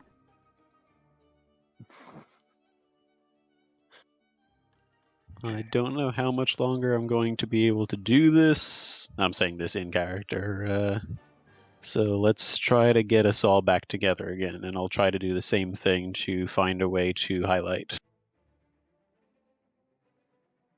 You'll hear a protesting scream as Seymour suddenly smashes into an opposite wall and starts complaining, but the doorway is open, and if you look as the panel shows, it exits out backstage. I guess I'll take Emily by the hand and walk through the door. You come out, it'll flip back to highlight. Young shakes his head and scratches at his chin, and he seems to be distracted looking backstage, but he'll say, "Our time grows short, Highlight. Is this really your final decision?" What do you mean? You don't seem to understand that you don't have to be a hero to get what you want. If it's to be known or seen, I can give you those things. The winning side can give you those things. And I just look at him. And I'm just like, I feel like you. How much do you know?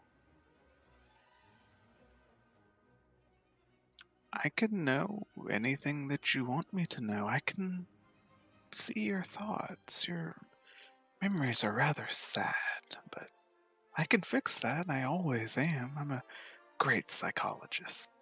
I don't need a shrink. No, but you do need help. You need a manager that's not a crummy old man who's just in it for the 10% profit margin. You need someone to show you the way.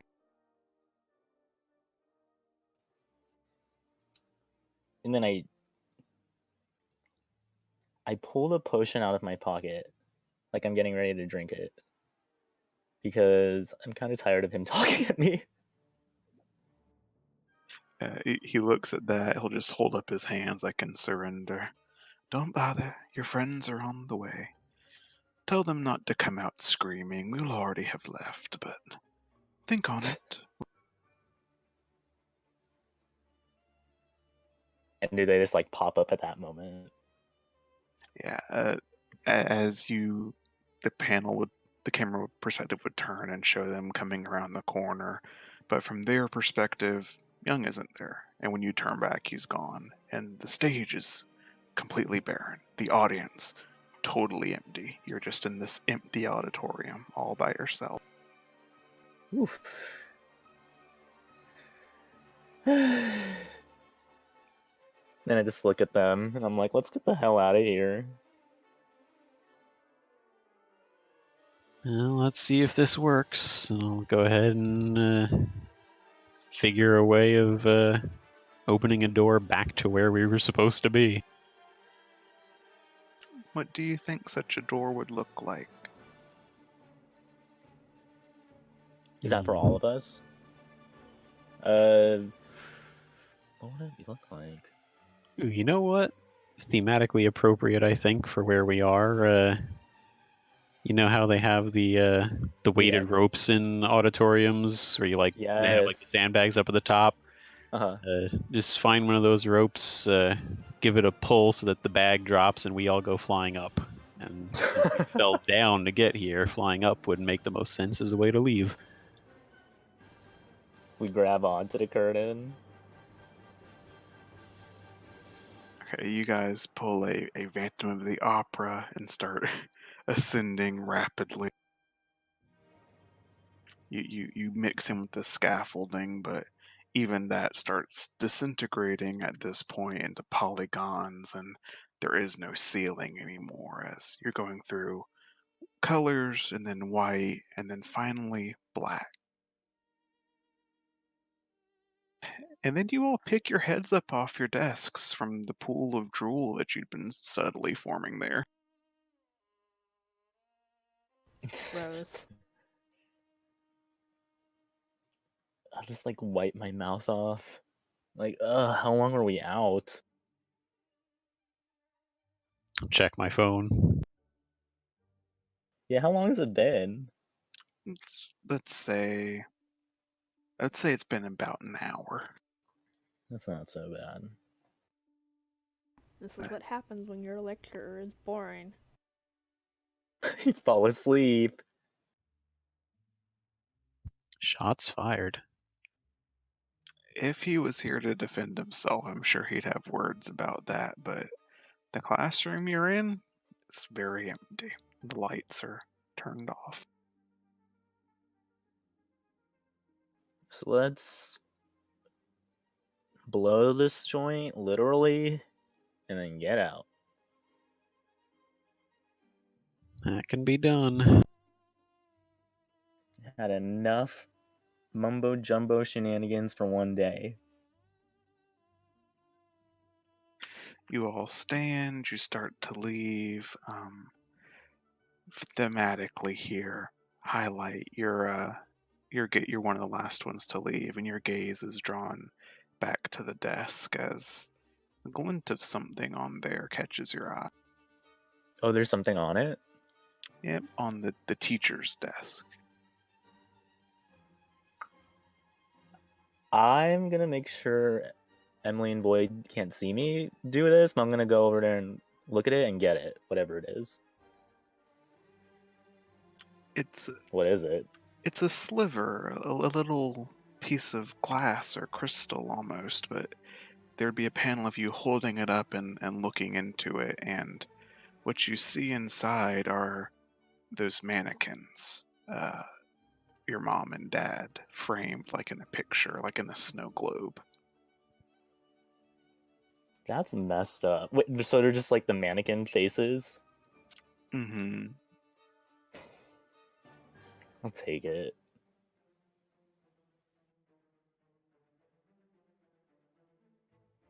All right, you guys exit the tower. It's still there. I mean, the power at this point seems to have been turned off, but the functional tower is still there. But this lab has been more occupied by rats than people at this point. Can we poke around for a way to turn the electricity back on? Because I do have a plan to more permanently take out the tower. Yeah, you can do some looking around. Let's see. Let's have you all make electrician check. You can find a breaker somewhere. Yeah, I can do light. I can't do electricity. Yeah, Well, show since us I the way then. have energy manipulation and redirection as the other ability that I picked up, I'm going to try to reverse the flow of electricity through the systems and just fry everything. So nice for the comic book. There'd just be at the interval down the hallway you guys are in, just each of the bulbs starts blowing, just pat pat pat pat pat, as just everything electrical in this place starts to fry.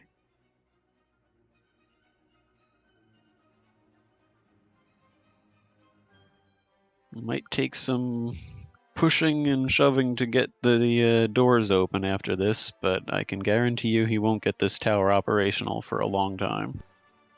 We did it. Now just one more to go. 2 more, but Oh, I I appreciate don't the know how to sentiment. count. I don't know how to count.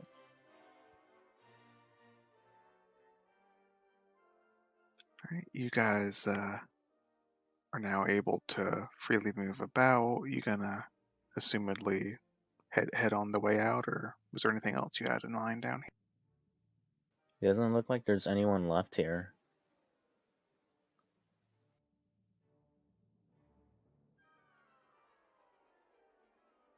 Yeah, I don't have any ideas. Same here. You guys will begin to ascend a familiar exit ramp, then, or exit staircase, which will let you back out into the sewers. Um, the doorway opens surprisingly easily. You get out, and then it closes behind you without any of you having to shut.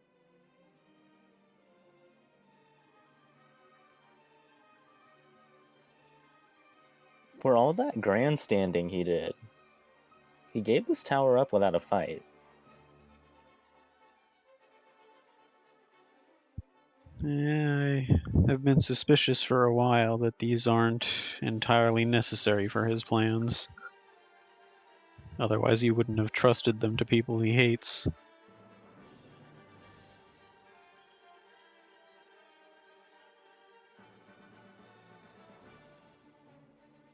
All right, you guys are having this conversation while you are meandering down the sewer walkways. I'm sure each of you are kind of dwelling with different reflections and thoughts on the assault against the young lady against. Mm-hmm. But a good pace away, dramatically enough, such that you guys aren't noticing it, but that the readers of the comic are. Uh, Adam is walking behind you, nodding, his glowing golden eyes lighting up the dark, just watching you leave. That's weird. And none of us notice. Just for dramatic point, I would say no. Yeah, fair.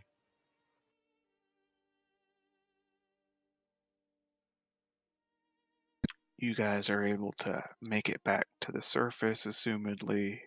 That's where you were heading. Um, Breathe in a nice gulp of fresh air. Start to check your phones that have service now, and oh shit, your group text has been kind of blowing up. What does it say? Lots of expletives, lots of Jalim brandishing gun emojis, but Oh my god.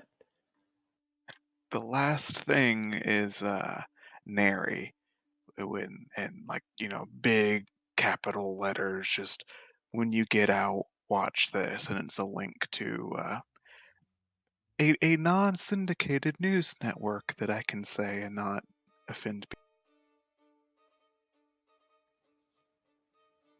Non-gated news. So you mean NNC? Sure.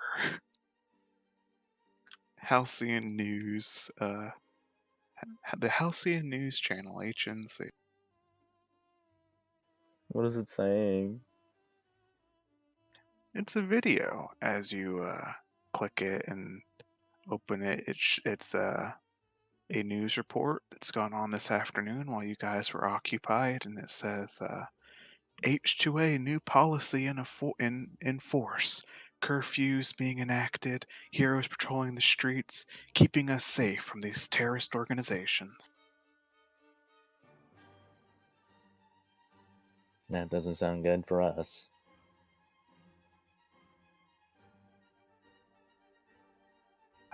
There's an interview with the acting chief of the H2A apology saying they've got news that these young rebels and the blindfold gang and all of these terrible people have been finally proven to be working in league with a terrible villain, Dr. Belladonna, who has unleashed her suits and plant monsters in the Arboretum and causing panic amongst the population.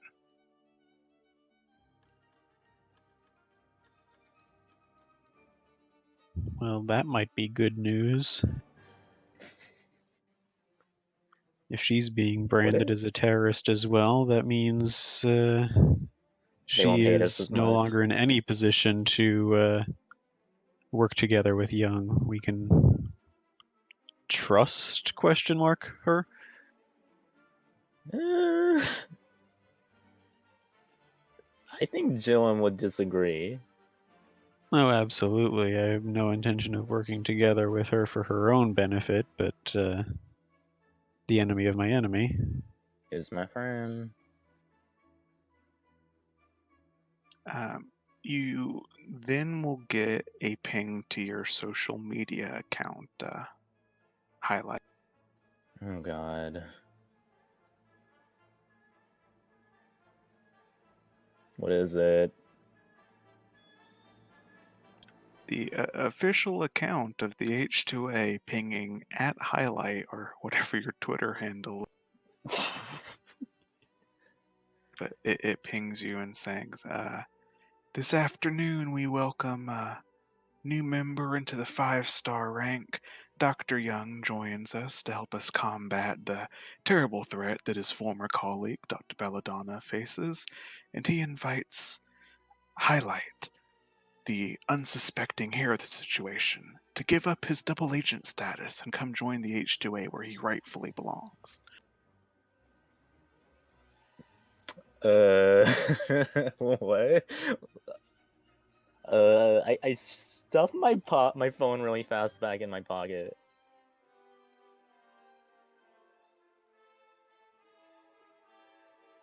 I don't know what he means by that.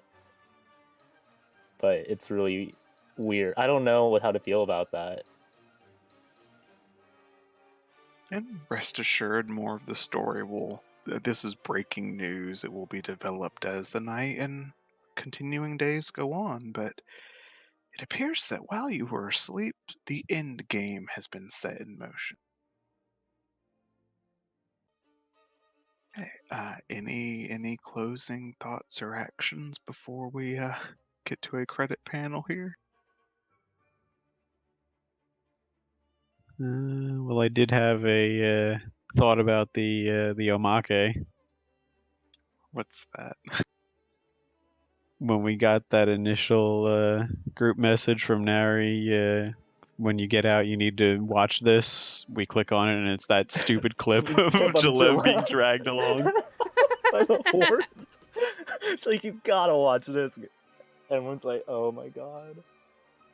There's a second one right next to it that's, you gotta watch this, and it's like a Bongo Cat cover of Highlights theme. Yes. I approve. I approve too. I feel like at the end, when, like, I assume we've gone our ways, like when it was just me by myself, I'd look at the message again, or at least the ping. And it's just more expounding on what was said, as the internets are exploding at this realization that all this time Highlight has actually been undercover with this criminal organization of kids for the H2A, and they want him to come back out because it's too dangerous now that Belladonna has become public. Huh. I get the feeling this is Young wanting me to talk to him. Well, at the very least, you get the feeling that he's giving you an in. It's very true. Hypothetically, how would I meet him, though? Well, that's easy. He has become public. He has now been inducted as a 5-star member of the H2A. Oh, so I just have to go there. There's a picture on the news broadcast of him standing next to Apology. They're smiling and addressing the crowd and welcoming back a long undercover hero. Wait, you cut out for a little bit. What do you mean? Like he's already doing it in public? While you guys were sleeping, he went right to the H2A and announced himself as a hero. Oh, okay, wow.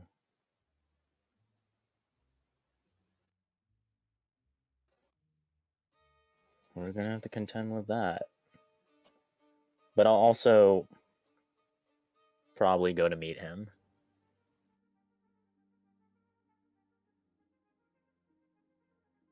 Okie dokie. We can deal with that as time proceeds. Mm-hmm.